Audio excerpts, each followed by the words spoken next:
ಎಲ್ರಿಗೂ ನಮಸ್ಕಾರ.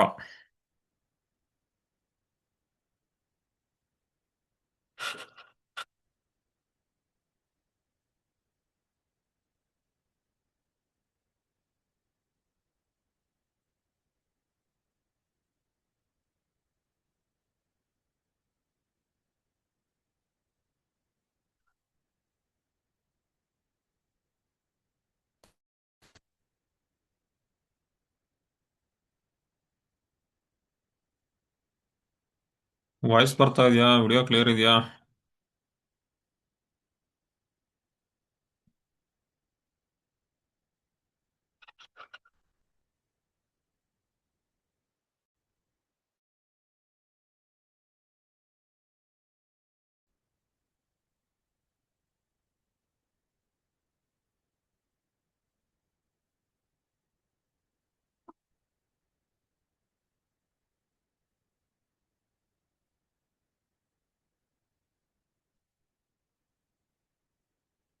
Okay, slide upload ಮಾಡ್ಕೋತೀನಿ, ಹಂಗೆ ರೀ.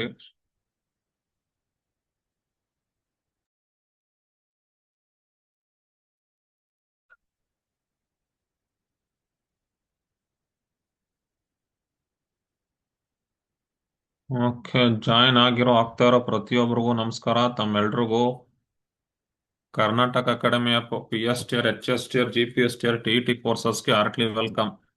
ಮೊದಲನೇ ಸಲ ಕ್ಲಾಸ್ ಕೇಳ್ತಿರೋರು ಯಾರು ಇದ್ರೆ ಸರಿನಾ, ಮರ್ಯಾದೆಲ್ಲ ಏನ್ ಮಾಡ್ಕೊಳ್ಳಿ, ಪ್ರೀವಿಯಸ್ ಕ್ಲಾಸಸ್ ಅನ್ನ ನೋಡ್ಕೊಳ್ಳಿ, ಆಯ್ತಾ? ಸರಿ, ಇವತ್ತಿನ ಸೆಷನ್ ಅಲ್ಲಿ ಯೂನಿವರ್ಸ್ ಚಾಪ್ಟರ್ದು ಕಂಟಿನ್ಯೂ ಪಾರ್ಟ್ ಅನ್ನ ನೋಡೋಣ. ಯೂನಿವರ್ಸ್ ಚಾಪ್ಟರ್ದು ಕಂಟಿನ್ಯೂ ಪಾರ್ಟ್ ಅನ್ನ ಇವತ್ತಿನ ಸೆಷನ್ ನೋಡ್ತಾ ಹೋಗೋಣ, ಆಯ್ತಾ? ಸರಿ, ಬನ್ನಿ ನೋಡೋಣ. ಆ ನಿಮ್ಗೆ ಲಾಸ್ಟ್ ಟಾಪಿಕ್ ಸನ್ ಬಗ್ಗೆ ಹೇಳ್ತಾ ಇದೆ, ರೈಟ್? ಸನ್ ಬಗ್ಗೆ ಹೇಳ್ತಾ ಇದೆ. ಅದನ್ನ ಸ್ವಲ್ಪ ಕಂಟಿನ್ಯೂ ಪಾರ್ಟ್ ಇದೆ, ಅದನ್ನ ಇವಾಗ ಹೇಳ್ತೀನಿ ನೋಡಿ.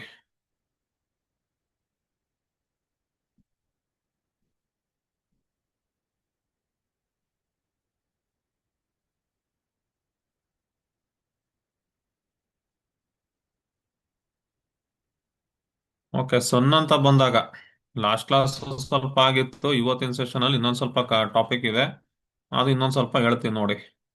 ನೋಡಿ, ಸೂರ್ಯನು ನಮ್ಮ ಸೌರಮಂಡಲದ ಕೇಂದ್ರ ಬಿಂದು ಮತ್ತು ಭೂಮಿ ಮೇಲೆ ಜೀವ ಸಂಕುಲಕ್ಕೆ ಶಕ್ತಿ ಏಕೈಕ ಮೂಲ. ಹೌದು. ಸೂರ್ಯನ ಬಗ್ಗೆ ಕೆಲವು ಮೂಲ ಪ್ರಮುಖ ಭೌಗೋಳಿಕ ಮತ್ತು ವೈಜ್ಞಾನಿಕ ವಿಷಯಗಳು ಇಲ್ಲಿವೆ. ಏನೇನಂತ ನೋಡ್ತಾ ಹೋಗೋಣ. ಒಂದು, ಸೂರ್ಯನ ರಚನೆ ಏನ್ರಿಂದ ಆಗಿರತ್ತಪ್ಪ ಅಂತ ಹೇಳಿದ್ರೆ, ಒಂದು ಅದೊಂದು ಮೇಜರ್ ಆಗಿ ನಿಮ್ಗೆ ಲಾಸ್ಟ್ ಕ್ಲಾಸ್ ಹೇಳ್ದಂಗೆ ಹೈಡ್ರೋಜನ್ ಮತ್ತೆ ಹೀಲಿಯಂ ಇಂದ ಆಗಿರತ್ತೆ, ಹೌದಾ? ಸೊ ದೈತ್ಯ ಉಂಡೆ ಆಗಿದ್ದು, ಇದನ್ನು ವಿವಿಧ ಪದರಗಳಾಗಿ ಏನ್ ಮಾಡ್ಬೋದು, ನಾವು ವಿಂಗಡಿಸ್ಬೋದು.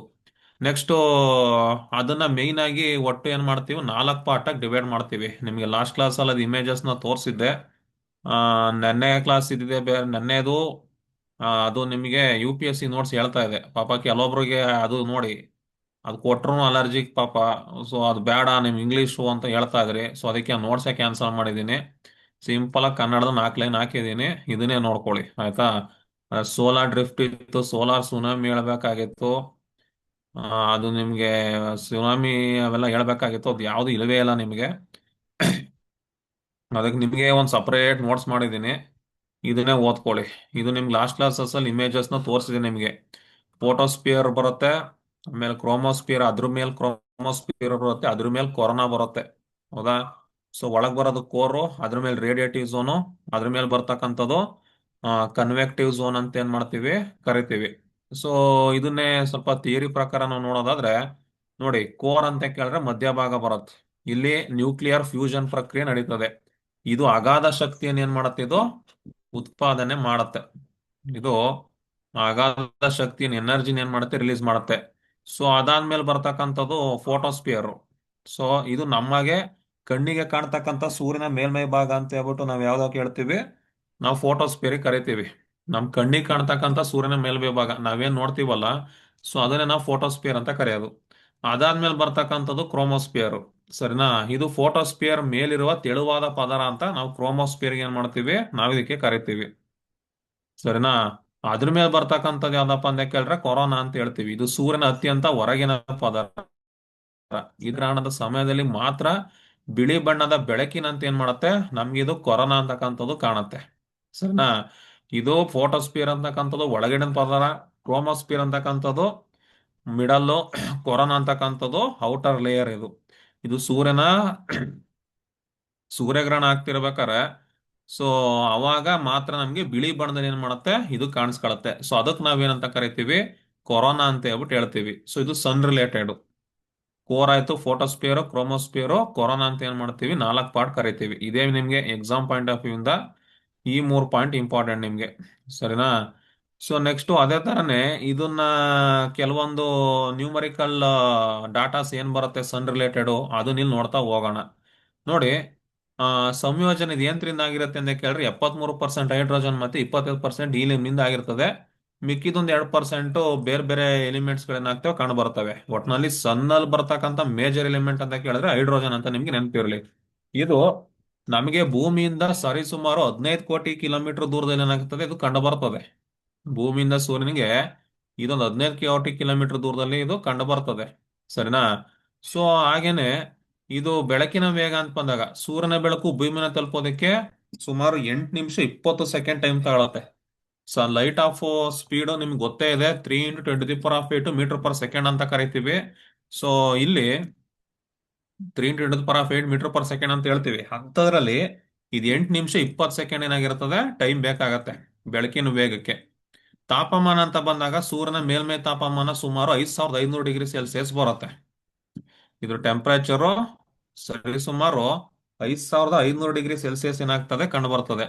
ಸೊ ಅದೇ ಕೋರ್ ಭಾಗದಲ್ಲಿ, ಮಧ್ಯ ಭಾಗದಲ್ಲಿ ಎಷ್ಟು ಇರ್ತದಪ್ಪ ಅಂತ ಹೇಳಿದ್ರೆ ಇದು 1.25 ಕೋಟಿ ಡಿಗ್ರಿ ಸೆಲ್ಸಿಯಸ್ ಅಷ್ಟು ಕಂಡು ಬರ್ತದೆ. ನಮ್ಗೆ 40-42 ಡಿಗ್ರಿನೇ ತಡ್ಕೊಳಕ್ ಆಗಲ್ಲ. ಅಂಥದ್ರಲ್ಲಿ ಮಧ್ಯ ಭಾಗದಲ್ಲಿ, ಸೂರ್ಯನ ಮಧ್ಯ ಭಾಗದಲ್ಲಿ ನಮ್ಗೆ 1.25 ಕೋಟಿ ಎಷ್ಟೇನಾಗಿರ್ತದೆ ಟೆಂಪರೇಚರ್ ಇದು ಕಂಡು ಬರ್ತದೆ. ಆಯ್ತಾ? ಸೊ ಅದು ಆ ಟೆಂಪರೇಚರ್ ಅದು. ಸರಿನಾ? ಸೊ ಹಾಗಾದ್ರೆ ಸನ್ ನಮ್ಗೆ ಯಾಕಪ್ಪ ಇಂಪಾರ್ಟೆಂಟ್ ಅಂತ ಕೇಳಿದ್ರೆ ಮೇನ್ ಬಂದು ಫೋಟೋಸಿಂಥಸಿಸ್ಗೆ. ಹೌದಾ? ಫೋಟೋಸಿಂಥಸಿಸ್ ಇಲ್ಲ ಅಂತ ಕೇಳಿದ್ರೆ ಪ್ಲಾಂಟ್ಸ್ ಫುಡ್ ಪ್ರಿಪರೇಷನ್ ಮಾಡಲ್ಲ, ಅವೇ ಪ್ರೊಡ್ಯೂಸರ್ಸ್. ಪ್ರೊಡ್ಯೂಸರ್ಸ್ ಇಲ್ಲ ಅಂತ ಕೇಳಿದ್ರೆ ಕನ್ಸ್ಯೂಮರ್ಸ್ ಇರೋದಿಲ್ಲ, ಕನ್ಸ್ಯೂಮರ್ಸ್ ಇಲ್ಲ ಅಂತ ಹೇಳಿದ್ರೆ ಡಿಕಂಪೋಸರ್ಸ್ ಆಗೋದಿಲ್ಲ. ಹೌದಾ? ಕನ್ಸ್ಯೂಮರ್ಸ್ ಅಂದ್ರೆ ಯಾರು? ನಾವು ಭಕ್ಷಕರು. ಹೌದಾ? ನಾವ್ ಯಾವ್ದ್ರ ಮೇಲೆ ಡಿಪೆಂಡ್ ಇದೀವಿ? ಎಲ್ಲಾ ಜೀವಿ ಡಿಪೆಂಡ್ಸ್ ಇರೋದೇ ಪ್ಲಾಂಟ್ಸ್ ಮೇಲೆ. ಹೌದಾ? ಸೊ ಪ್ಲಾಂಟ್ಸ್ ತಾನ್ ಫುಡ್ ನ ಪ್ರಿಪೇರ್ ಮಾಡ್ಕೋಬೇಕಂತ ಹೇಳಿದ್ರೆ ಅದ್ರ ಏನಾಗ್ಬೇಕು, ಫೋಟೋಸಿಂಥಸಿಸ್ ಅಂತಕ್ಕಂಥದ್ದು ಆಗ್ಬೇಕು. ಸೊ ಅದು ಆಗಲ್ಲ ಅಂತ ಕೇಳಿದ್ರೆ ಯಾವ ಪ್ರೊಸೆಸ್ ನಡೆಯಲ್ಲ. ಹೌದಾ? ಸೊ ಫೋಟೋಸಿಂಥಸಿಸ್ ಸಸ್ಯಗಳು ಆಹಾರ ತಯಾರಿಸಲಿಕ್ಕೆ ಸೂರ್ಯನ ಬೆಳಕು ಏನಾಗಿರುತ್ತೆ ಅತ್ಯಗತ್ಯವಾಗಿ ಬೇಕೇ ಬೇಕು. ಮತ್ತೆ ಇನ್ನೊಂದು ನಮ್ಗೆ ಸೀಸನ್ ಉಂಟು ಆಗೋದಕ್ಕೆ. ಸರಿನಾ? ನಮ್ಗೆ ಚಳಿಗಾಲ, ಮಳೆಗಾಲ, ಬೇಸಿಗೆಗಾಲ ಅಂತ ನೋಡ್ತೀವಿ. ಹೌದಾ? ಚಳಿಗಾಲ, ಮಳೆಗಾಲ, ಬೇಸಿಗೆಗಾಲ ಅಂತ ನೋಡ್ತೀವಿ. ಭೂಮಿಯು ಸೂರ್ಯನ ಸುತ್ತ ಸುತ್ತೋದ್ರಿಂದ ಮತ್ತು ತನ್ನ ಅಕ್ಷದ ಮೇಲೆ ವಾಲಿರೋದ್ರಿಂದ ಋತುಮಾನಗಳೇನಾಗ್ತವೆ ಬದಲಾಗ್ತವೆ. ಭೂಮಿ ಸೂರ್ಯನ ಸುತ್ತ ಸುತ್ತೋದ್ರಿಂದ ಅಕ್ಷದ ಮೇಲೆ ವಾಲ್ ಇರೋದ್ರಿಂದ ಸೊ ಈ ಸೀಸನ್ ಅಂತಕ್ಕಂಥದ್ದು ಏನಾಗಿರುತ್ತೆ ಬದಲಾಗುತ್ತೆ. ಸೊ ನೆಕ್ಸ್ಟ್ ವಾಟರ್ ಸೈಕಲ್ ಅಂತ ಬಂದಾಗ ಸಮುದ್ರ ನೀರು ಆವಿಯಾಗಿ ಮಳೆಯಾಗಲು ಸೂರ್ಯನ ಶಾಖವೇನಾಗಿರ್ತದೆ ಕಾರಣ ಆಗಿರ್ತದೆ. ಸೊ ಈಗ ವಾಟರ್ ಸೈಕಲ್ ಅಂತ ಹೇಳಿದ್ರೇನು, ಈಗ ಸನ್ಲೈಟ್ ಅಂತಕ್ಕಂಥದ್ದು ಕೆರೆ ಮೇಲೆ ಬಿದ್ರೆ ಕೆರೆ ನೀರ್ ಏನಾಗಿರುತ್ತೆ ಎವಾಪರೇಟ್ ಆಗುತ್ತೆ. ಎವಾಪರೇಟ್ ಆಗ್ಬಿಟ್ಟು ಏನಾಗಿರುತ್ತೆ ಅಂದ್ರೆ ಗ್ಯಾಸ್ ಇಂದ ಲಿಕ್ವಿಡ್ ಫಾರ್ಮ್ ಟರ್ನ್ ಆಗುತ್ತೆ ಅದು. ಸೊ ಅಂದ್ರೆ ಲಿಕ್ವಿಡ್ ಇಂದ ಗ್ಯಾಸ್ ಫಾರ್ಮ್ ಟರ್ನ್ ಆಗುತ್ತೆ ಎವಾಪರೇಷನ್ಸ್. ಹೌದಾ? ಸೊ ಮೋಡವಾಗಿ ಏನಾಗಿರುತ್ತೆ ಕಂಡೆನ್ಸ್ ಆಗುತ್ತೆ, ಸಾಂದ್ರೀಕರಣ ಆಗುತ್ತೆ. ಸಾಂದ್ರೀಕರಣ ಆಗಿ ಮತ್ತೆ ಲಿಕ್ವಿಡ್ ರೂಪದಲ್ಲಿ ಏನಾಗಿರ್ತದೆ ಮಳೆ ರೂಪದಲ್ಲಿ ಕೆಳಗೆ ಬರುತ್ತೆ. ಈ ರೀತಿ ಜಲಚಕ್ರ ಉಂಟಾಗ್ತಾ ಇದೆ ಅಂತ ಕೇಳಿದ್ರೆ ಆ ಎವಾಪರೇಟ್ ಆಗೋದಕ್ಕೆ ಮೇನ್ ರೀಸನ್ ಯಾರಿಲ್ಲಿ? ಎವಾಪರೇಟ್ ಆಗೋದಕ್ಕೆ ಸನ್ನೆ ಮೇನ್ ರೀಸನ್ ಇಲ್ಲಿ. ಹೌದಾ? ಸೊ ಸಮುದ್ರ ನೀರು ಆವಿ ಆಗೋದಕ್ಕೆ, ಮಳೆ ಆಗೋದಕ್ಕೆ, ಸಮುದ್ರ ನೀರು ಆವಿಯಾಗಿ ಮಳೆ ಆಗೋದಕ್ಕೆ ಸೊ ಈ ಒಂದು ಸನ್ಲೈಟ್ ಅಂತಕ್ಕಂಥದ್ದೇ ಕಾರಣ. ವಾಟರ್ ಸೈಕಲ್ಗೆ ಇಂಪಾರ್ಟೆಂಟ್. ಇನ್ನೊಂದು ಬಂದು ಗ್ರಾವಿಟೇಷನ್ ಇಂಪಾರ್ಟೆಂಟ್. ಸೂರ್ಯನ ಏನಾಗಿರ್ತದೆ ಗ್ರಾವಿಟೇಷನ್ ಫೋರ್ಸ್ ಬಹಳ ಎಲ್ಲಾ ಗ್ರಹಗಳಿಗಿಂತ ಜಾಸ್ತಿ ಇರುತ್ತೆ. ಅದಕ್ಕೆ ಎಲ್ಲಾ ಗ್ರಹಗಳು ತನ್ನ ಸುತ್ತ ಸುತ್ತೋದಕ್ಕೆ. ಸರಿನಾ? ಸೊ ಈ ಒಂದು ಗ್ರಾವಿಟೇಷನ್ ಅಂತಕ್ಕಂಥದ್ದು ಏನ್ ಮಾಡುತ್ತೆ ಸಹಾಯ ಮಾಡುತ್ತೆ. ಎಲ್ಲಾ ಗ್ರಹಗಳು ತನ್ನ ಸುತ್ತ ಸುತ್ತೋದಕ್ಕೆ ಈ ಗ್ರಾವಿಟೇಷನ್ ಅಂತಕ್ಕಂಥದ್ದು ಸಹಾಯ ಮಾಡ್ತದೆ. ಸೊ ಇದು ಬಂದು ಸನ್ ರಿಲೇಟೆಡ್ ಇದು. ಸರಿನಾ? ಸೊ ಇದು ಸನ್ ರಿಲೇಟೆಡ್. ಅದ್ರಲ್ಲೇ ಒಂದು ಸನ್ ಸ್ಪಾಟ್ಸ್ ಅಂತ ಬರುತ್ತೆ. ಸನ್ನಲ್ಲೇ ಒಂದು ಸನ್ ಸ್ಪಾಟ್ಸ್ ಅಂತ ಬರುತ್ತೆ.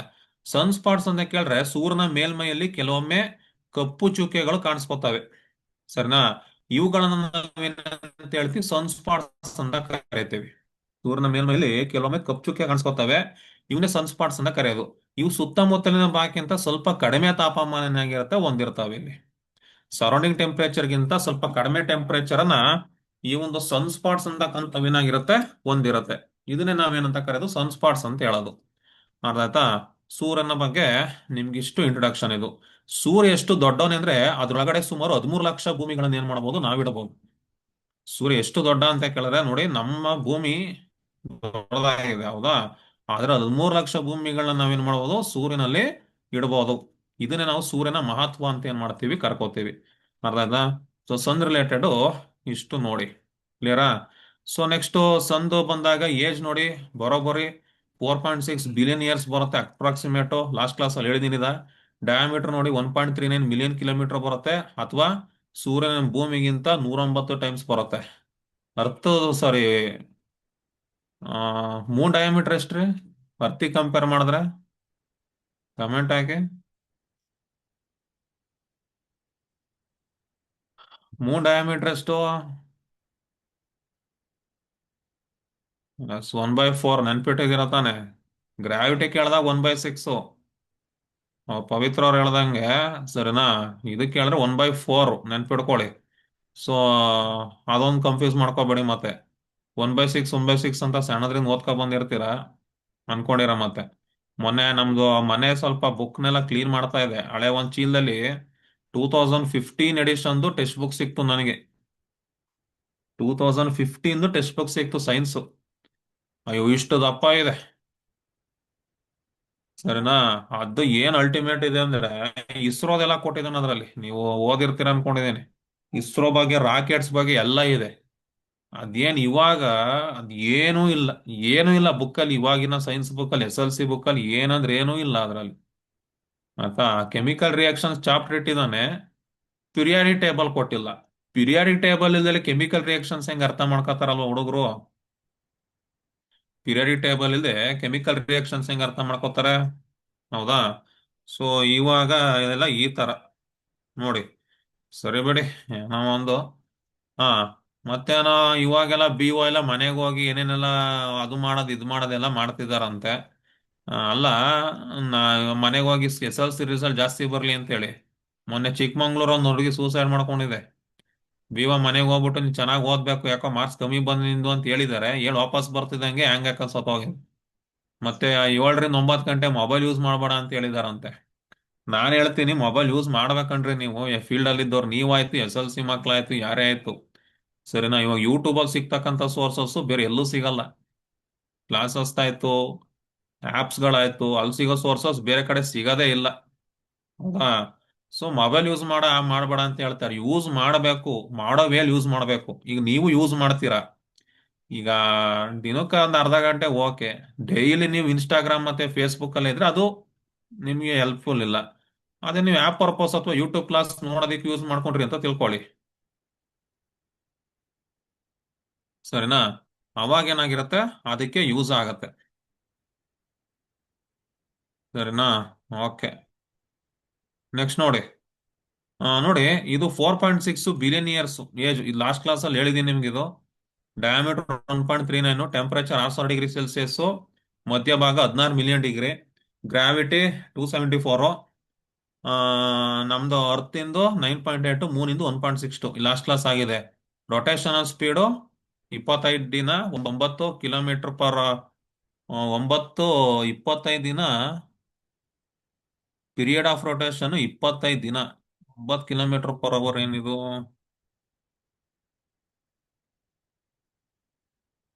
29 ದಿನ ಅಂತ ನೋಡ್ಕೊಳ್ಳಿ. ಲಾಸ್ಟ್ ಕ್ಲಾಸ್ ಅಲ್ಲಿ ನಿಮ್ಗೆ ಯಾವ್ದೋ ಬೇರೆದಿತ್ತು ಅದು. ಒಂದ್ ನಿಮಿಷ ತಡ್ರಿ.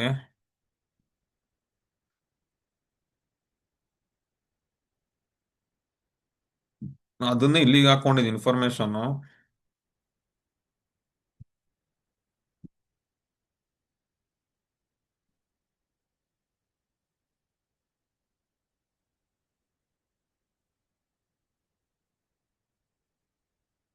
ಮತ್ ಕಿಲೋಮೀಟರ್ ಪರ್ ಅವರ್ ಅದೇ ಎಕ್ಸ್ಟ್ರಾ ಸೇರ್ಕೊಂಡ್ಬಿಟ್ಟದಲ್ಲ. ಇದೇ ಕಂಡ್ರೆ ಲಾಸ್ಟ್ ಕ್ಲಾಸ್ ಅಲ್ಲಿ. ಮೇಡಮ್ ಇದು ಜಿಯೋಗ್ರಫಿ ಬೇಸು. ಸರಿ, ಮೇಬೂಬಿ ಅವರು ಜಿಯೋಗ್ರಫಿ ಬೇಸ್ ಇದು, ಕೇಳಿದ್ರು ಕೇಳಬಹುದು, ಹೇಳಕ್ ಬರಲ್ಲ. 25 ದಿನ 9 ಅವರ್. ನಾನೆಷ್ಟು ಕೊಟ್ಟಿದ್ದೀನಿ ಇಲ್ಲಿ? 9 ಅವರ್ ಆಗ್ಬೇಕು, 9 ಕಿಲೋಮೀಟರ್ ಪವರ್ ಆಗ್ಬಿಟ್ಟದೆ. ಇದು 9 ಅವರ್ ಅಂತ ನೋಡ್ಕೊಳ್ಳಿ. ಕರೆಕ್ಷನ್ ನೋಟ್ಸ್ ಅಪ್ಲೋಡ್ ಮಾಡ್ಬೇಕಾ ಕರೆಕ್ಟ್ ಮಾಡ್ತೀನಿ ಬಿಡಿ ಅದು. Next speed of rotation 7171.73 kilometre per hour ಏನಾಗಿರ್ತದೆ ಇರುತ್ತೆ. ಸರಿನಾ? ಸೊ ನಮ್ಮ ಅರ್ತ್ ರೊಟೇಷನ್ ಎಷ್ಟಿರ್ತದೆ? 1675 ಕಿಲೋಮೀಟರ್ ಪರ್ ಅವರ್ ಅಷ್ಟು ಕಂಡು ಬರ್ತದೆ. ಇದು ನಿಮ್ಗೆ ಲಾಸ್ಟ್ ಕ್ಲಾಸಲ್ಲಿ ಹೇಳಿದೆ ಬಿಡಿ, ಈ ಡಾಟಾಸ್ ಆಗಿತ್ತು ಇದು. ಮತ್ತೆ ಸರಿನಾ, ಅದನ್ನೇ ಕನ್ನಡದಲ್ಲಿ ಕೊಟ್ಟಿದ್ದೀನಿ. ಅದು ಇಂಗ್ಲೀಷಲ್ಲಿ ಓಲ್ಡ್ ಕ್ಲಾಸಲ್ಲಿ ಹೇಳಿದೆ, ಇದನ್ನ ಇಂಗ್ಲೀಷಲ್ಲಿ ಕನ್ನಡದ ಕೊಡ್ತೀನಿ ಅಂತ. ಅವಾಗ ಪ್ರೀವಿಯಸ್ ಸ್ಲೈಡ್ ಏನ್ ನೋಡಿದ್ರಲ್ಲ, ಅದನ್ನೇ ಕನ್ನಡದಲ್ಲಿ ಕೊಟ್ಟಿದ್ದೀನಿ, ನೋಡ್ಕೊಳ್ಳಿ ಆಯ್ತಾ. ಅಪ್ಲೋಡ್ ಮಾಡ್ದಾಗ ಓದ್ಕೊಳ್ಳಿ. ಲಾಸ್ಟ್ ಕ್ಲಾಸಲ್ಲಿ ಎಕ್ಸ್ಪ್ಲನೇಷನ್ಸ್ ಆಗಿದೆ ಇದು, ಮತ್ತೆ ಟೈಮ್ ವೇಸ್ಟ್ ಮಾಡಕ್ ಹೋಗಲ್ಲ. ಸರಿನಾ? ನೋಡಿ, ಸನ್ ಬಗ್ಗೆ ಸ್ವಲ್ಪ ಮತ್ತೆ ಫರ್ದರ್ ಪಾಯಿಂಟ್ಸ್ ನೋಡಿ. ಸೂರ್ಯನು ಆ ನೋಡಿ 3,32,31,900 ಭೂದ್ರವ್ಯ ರಾಶಿಗೆ ಸಮ. ಅಂದ್ರೆ ನಮ್ಮ ಒಂದು ಅರ್ಥ ರಾಶಿ ಏನಿದೆಯಲ್ಲ, ಭೂಮಿದು ರಾಶಿ, ಅದು ಕಂಪೇರ್ ಮಾಡಿದ್ರೆ ಸೂರ್ಯನ ಏನಾಗಿದೆ 3,32,900 ಪಟ್ಟಿಗೆ ಒಂದು ಸನ್ ಸಮ ನೋಡಿ, ಅಷ್ಟು ದೊಡ್ಡದು. ಸರಿನಾ? ನೆಕ್ಸ್ಟ್ ಸನ್ ಅಂತಕ್ಕಂಥದ್ದು ಏನಾಗಿರ್ತದೆ, 74% ಹೈಡ್ರೋಜನ್, 25% ಹೀಲಿಯಂ ಅನ್ನ ಮೇನ್ ಆಗಿ ಹೊಂದಿರ್ತದೆ. ಭೂಮಿಯಿಂದ ಸುಮಾರು 8 ಸರಿನಾ ಜ್ಯೋತಿರ್ವರ್ಷ ದೂರದಲ್ಲಿ ಮತ್ತು ಸೌರವ್ಯೂಹದ ಒಟ್ಟು ವಸ್ತುವಿನ 99% ಏನಾಗಿರ್ತದೆ, ಇದು ಏನಾಗಿರ್ತದೆ ದೂರದಲ್ಲಿದೆ. ಮತ್ತು ನಮ್ಮ ಸೌರದಲ್ಲಿ ಒಟ್ಟು ವಸ್ತು 99% ಹೊಂದಿದೆ. ಈಗ ನಾವೇನ್ ಕಾಂಪೊನೆಂಟ್ಸ್ ಬರ್ತದಲ್ಲ, ಸೊ ನಮ್ಮ ಭೂಮಿನಲ್ಲಿ ಅಷ್ಟಿದೆ, ಮಾರ್ಸ್ ಅಲ್ಲಿ ಅಷ್ಟಿದೆ, ಮೆರ್ಕ್ಯೂರಿನಲ್ಲಿ ಅಷ್ಟಿದೆ ಅಂತ ಹೇಳ್ತೀವಲ್ಲ, ಅದ್ರ 99% ಏನಾಗಿರ್ತದೆ, 0 ಹೊಂದಿದೆ ಅಂತ ಅರ್ಥ. ಇತರ ಗ್ರಹಗಳಂತೆ ಏನ್ ಮಾಡ್ತಾನೆ, ಸೂರ್ಯ ತನ್ನ ಅಕ್ಷದ ಮೇಲೆ ಸ್ಥಿರಗ್ತಾನೆ. ಇದು ಲಾಸ್ಟ್ ಕ್ಲಾಸ್ ಇಂದ ಸ್ಲೈಡ್ ಇದು. ಕ್ಷೀರಪಥದ ಸುತ್ತ ಒಂದು ಕ್ರಾಂತಿಯನ್ನು ಪೂರ್ಣಗೊಳಿಸೋದಿಕ್ಕೆ ಸನ್ ಏನ್ ಮಾಡ್ತಾನೆ, 50 ಮಿಲಿಯನ್ ವರ್ಷದ ಏನ್ ಮಾಡ್ತಾ ತಗೊಳ್ತತೆ. ಕ್ಷೀರಪಥ ನಿಮ್ಗೆ ನೆಕ್ಸ್ಟ್ ಬರುತ್ತೆ, ಗ್ಯಾಲಕ್ಸಿ ಮಾಡ್ಬೇಕಾದ್ರೆ ಹೇಳ್ತೇನೆ. ಗ್ಯಾಲಕ್ಸಿ ಸುತ್ತ ಒಂದು ಕ್ರಾಂತಿ ಅಂದ್ರೆ ಒಂದು ರೆವಲ್ಯೂಷನ್ ಬರೋದಕ್ಕೆ 50 ಮಿಲಿಯನ್ ಇಯರ್ಸ್ ಏನ್ ಮಾಡುತ್ತೆ, ಇದು ತಗೊಳತ್ತೆ. ಸೂರ್ಯ ಪ್ರತಿ ಸೆಕೆಂಡಿಗೆ ಸುಮಾರು 4 ಮಿಲಿಯನ್ ಟನ್ ಅಷ್ಟು ಏನಾಗಿರ್ತದೆ, ಮುಖ್ಯ ಶಕ್ತಿಯನ್ನ ಪರಿವರ್ತಿಸುತ್ತೆ. ಯಾವ ಪ್ರೋಸೆಸ್ ಅಂತ ಕೇಳಿದ್ರೆ, ನ್ಯೂಕ್ಲಿಯರ್ ಫ್ಯೂಷನ್ ಅಂತ ಏನ್ ಮಾಡ್ತೀವಿ ನಾವು ಕರಿತೀವಿ. ಈ ನ್ಯೂಕ್ಲಿಯರ್ ಫ್ಯೂಷನ್ ಅಂತಕ್ಕಂಥ ಪ್ರೋಸೆಸ್ ಇಂದ ಸೂರ್ಯ ಪ್ರತಿ ಸೆಕೆಂಡ್ಗೆ ಏನ್ ಮಾಡ್ತಾನೆ, 4 ಮಿಲಿಯನ್ ಟನ್ ಅಷ್ಟು ಮುಖ್ಯ ಶಕ್ತಿಯನ್ನ ಪರಿವರ್ತಿಸುತ್ತೆ ಅಂತೇಳಿ ಕರಿತೀವಿ. ಸರಿನಾ? ಇದು ನಿಮ್ಗೆ ಸನ್ ರಿಲೇಟೆಡ್, ಇದು ಓವರ್ ಕ್ಲಾಸ್ ಅಲ್ಲಿ ಆಗಿದೆ ನಿಮ್ಗೆ. ಇಷ್ಟು ಬಂದು ಯಾವ್ದ್ರ ಬಗ್ಗೆ, ಸನ್ ಬಗ್ಗೆ. ಅರ್ಥ ಆಯ್ತಾ? ಇದಿಷ್ಟು ಸನ್ ಬಗ್ಗೆ ನೋಡ್ಕೊಳ್ಳಿ. ಓವರ್ ಕ್ಲಾಸ್ ಅಲ್ಲಿ ಮುಗಿಬೇಕಾಯ್ತು, ಬಟ್ ಆಗಿರ್ಲಿಲ್ಲ. ಚಂದ್ರ ನಿಮ್ಗೆ ಆಗಿದೆ ಆಲ್ರೆಡಿ, ಭ್ರಮಣೆ ಪರಿಭ್ರಮಣೆ ಆಗಿದೆ. ದಿಗಂತ ಹೇಳಿರ್ಲಿಲ್ಲ, ಆರಿಸನ್ ಅಂದ್ರೆ ಏನಂತ ಹೇಳಿರ್ಲಿಲ್ಲ. ಸೊ ಇವತ್ತಿನ ಸೆಷನ್ಸ್ ಅಲ್ಲಿ ಆರಿಸನ್ ಅಂದ್ರೆ ಏನು ಅಂತ ನೋಡೋಣ. ಸರಿನಾ? ಸೊ ಆರಿಸನ್ಸ್ ಅಂತ ಬಂದಾಗ ನೋಡಿ, ಭೂಮಿ ಮೇಲ್ಮೈ ಮತ್ತು ಆಕಾಶ ಒಂದಕ್ಕೊಂದು ಸಂಧಿಸುವಂತೆ ಅಥವಾ ಸಂಧಿಸಿದಂತೆ ಕಾಣ್ತಕ್ಕಂಥ ರೇಖೆನೆ ನಾವು ದಿಗಂತ ಅಂತ ಕರೆಯೋದು. ಭೂಮಿ ಮೇಲ್ಮೈ ಮತ್ತೆ ಆಕಾಶ ಈ ಬೆಟ್ಟದ ಸೈಡ್ ನೋಡಿದೀರಾ, ಎಸ್ಪೆಷಲಿ ಮಲ್ನಾಡ್ ರೀಜನ್ಸ್ ಆಗಿರ್ಬೋದು, ಬೆಟ್ಟ ಹೋಗಿ ಆಲ್ರೆಡಿ ಆಕಾಶ ಟಚ್ ಆದಂಗಿರತ್ತೆ, ನೋಡಿದೀರಾ? ಆ ಒಂದು ಲೈನ್ಗೆ ನಾವು ದಿಗಂತ ಆರಿಸನ್ ಅಂತ ಹೇಳೋದು. ಭೂಮಿಯ ಮೇಲ್ಮೈ ಮತ್ತು ಆಕಾಶವು ಒಂದಕ್ಕೊಂದು ಸಂಧಿಸುವಂತೆ ಅಥವಾ ಸಂಧಿಸಿದಂತೆ ಕಾಣ್ತಕ್ಕಂಥ ರೇಖೆಯನ್ನ ದಿಗಂತ ಅಥವಾ ಕ್ಷಿತಿಜ ಅಂತ ಏನ್ ಮಾಡ್ತೀವಿ ಕರಿತೀವಿ. Horizon is the apparent line where the sky meets the earth from an observer's perspective acting as an visual boundary ಅಂತ ಹೇಳ್ತೀವಿ. ಅದನ್ನೇ ನಾವು ದಿಗಂತ ಅಂತ ಕರೆಯೋದು. ಭೂಮಿಯು ಗೋಳಾಕಾರದಲ್ಲಿರೋದ್ರಿಂದ ನಮಗೆ ಈ ರೇಖೆ ಏನ್ ಮಾಡುತ್ತೆ, ಗೋಚರಿಸುತ್ತೆ. ಸರಿನಾ? ನಮ್ಗೆ ಯಾಕಂಗೆ ಆಕಾಶ ಹೋಗಿ ನಮ್ ದೂರದಿಂದ ಕಾಣುತ್ತೆ, ಬಟ್ ಟಚ್ ಆಗಿರಲ್ಲ. ಸೊ ನಾವು ಸಣ್ಣ ವಯಸ್ಸಲ್ಲಿ ಅನ್ಕೋತಿದ್ವಿ ಆ ಪಾಯಿಂಟ್ ಅಲ್ಲಿ ಆಕಾಶ ಎಂಡ್ ಆಗಿದೆ, ಸೂರ್ಯ ಏನಾಗಿರ್ತದೆ, ಸೊ ದುಂಡಾಗಿದೆಯಲ್ಲ, ಆಕಾಶ ಬಂದು ಭೂಮಿಗೆ ಅಲ್ಲೋಗಿ ಆ ಎಂಡ ಟಚ್ ಆಗಿದೆ ಅಂತ ನಾವು ಸಣ್ಣದಾಗ ನೋಡ್ತಾ ಇದ್ವಿ. ಬಟ್ ಹಂಗ ಇರೋದಿಲ್ಲ. ಸರಿನಾ? ತುಂಬಾ ಯಾವ್ದಾದ್ರು ಎಸ್ಪೆಷಲಿ ಮಳೆ ಬಿರ್ಬೇಕಾದ್ರೆ ಹಂಗ ಅನ್ಸುತ್ತೆ. ಈಗ ನೀವು ಉತ್ತರ ಕನ್ನಡ ಆಯ್ತು, ಮಂಗಳೂರು ಸೈಡ್ ಎಲ್ಲ ಕಾಮನ್ ಅವೆಲ್ಲ, ಅವ್ರು ನೋಡಿರ್ತಾರೆ. ಸರಿನಾ? ಸೊ ಆ ಒಂದು ರೇಖೆ ಭೂಮಿ ಮತ್ತೆ ಆಕಾಶ ಒಂದಕ್ಕೊಂದು ಯಾವ ಪಾಯಿಂಟ್ ಅಲ್ಲೋಗಿ ಸಂಸ್ತಾವ್ ನೋಡಿ, ಅಂತವಕ್ಕೆ ನಾವು ಕ್ಷಿತಿಜ ದಿಗಂತ ಅಂತ ಕರಿತೀವಿ. ಸರಿನಾ? ಸೊ ಯಾಕೆ ಹಿಂಗ ಆಗತ್ತೆ, ಯಾಕೆ ನಮ್ಗೆ ಆಗತ್ತಪ್ಪ ಅಂತ ಕೇಳಿದ್ರೆ, ಅರ್ಥ ಬಂದು ನಮ್ಗೆ ಗೋಳಾಕಾರದಲ್ಲಿ ಇದೆ. ಸೊ ಆ ಗೋಳಾಕಾರದಲ್ಲಿ ಇರೋದ್ರಿಂದ ಏನಾಗಿರುತ್ತೆ, ಅದು ಆ ತರ ಗೋಚರಿಸುತ್ತೆ. ಇಲ್ಲಾಂದ್ರೆ ನಂಗೆ ಆಗ್ತಿರ್ಲಿಲ್ಲ. ಸೊ ಇದ್ರ ಬಗ್ಗೆ, ದಿಗಂತದ ಬಗ್ಗೆ ಕೆಲವೊಂದು ಅಂಶ ಹೇಳೋದಾದ್ರೆ, ಕರ್ವೇಚರ್ ಆಫ್ ಅರ್ತ್ ಹೇಳ್ಬೋದು. ಸರಿನಾ? ಭೂಮಿಯು ಸಮತಟ್ಟಾಗಿಲ್ಲದೆ ಉರುಟಾಗಿರೋದ್ರಿಂದ. ಸರಿನಾ? ಸೊ ಉರುಟಾಗಂತ ಕೇಳಿದ್ರೆ ರೌಂಡ್ ಶೇಪ್ ಬರೋದ್ರಿಂದ ಅಂತ ಅರ್ಥ. ಭೂಮಿ ಸಮತಟ್ಟಲ್ದಲ್ಲೇ ಸ್ವಲ್ಪ ಉರುಟಾಗಿರೋದು, ಸ್ವಲ್ಪ ರೌಂಡ್ ತರ ಬರ್ತಾವ ನೋಡಿ.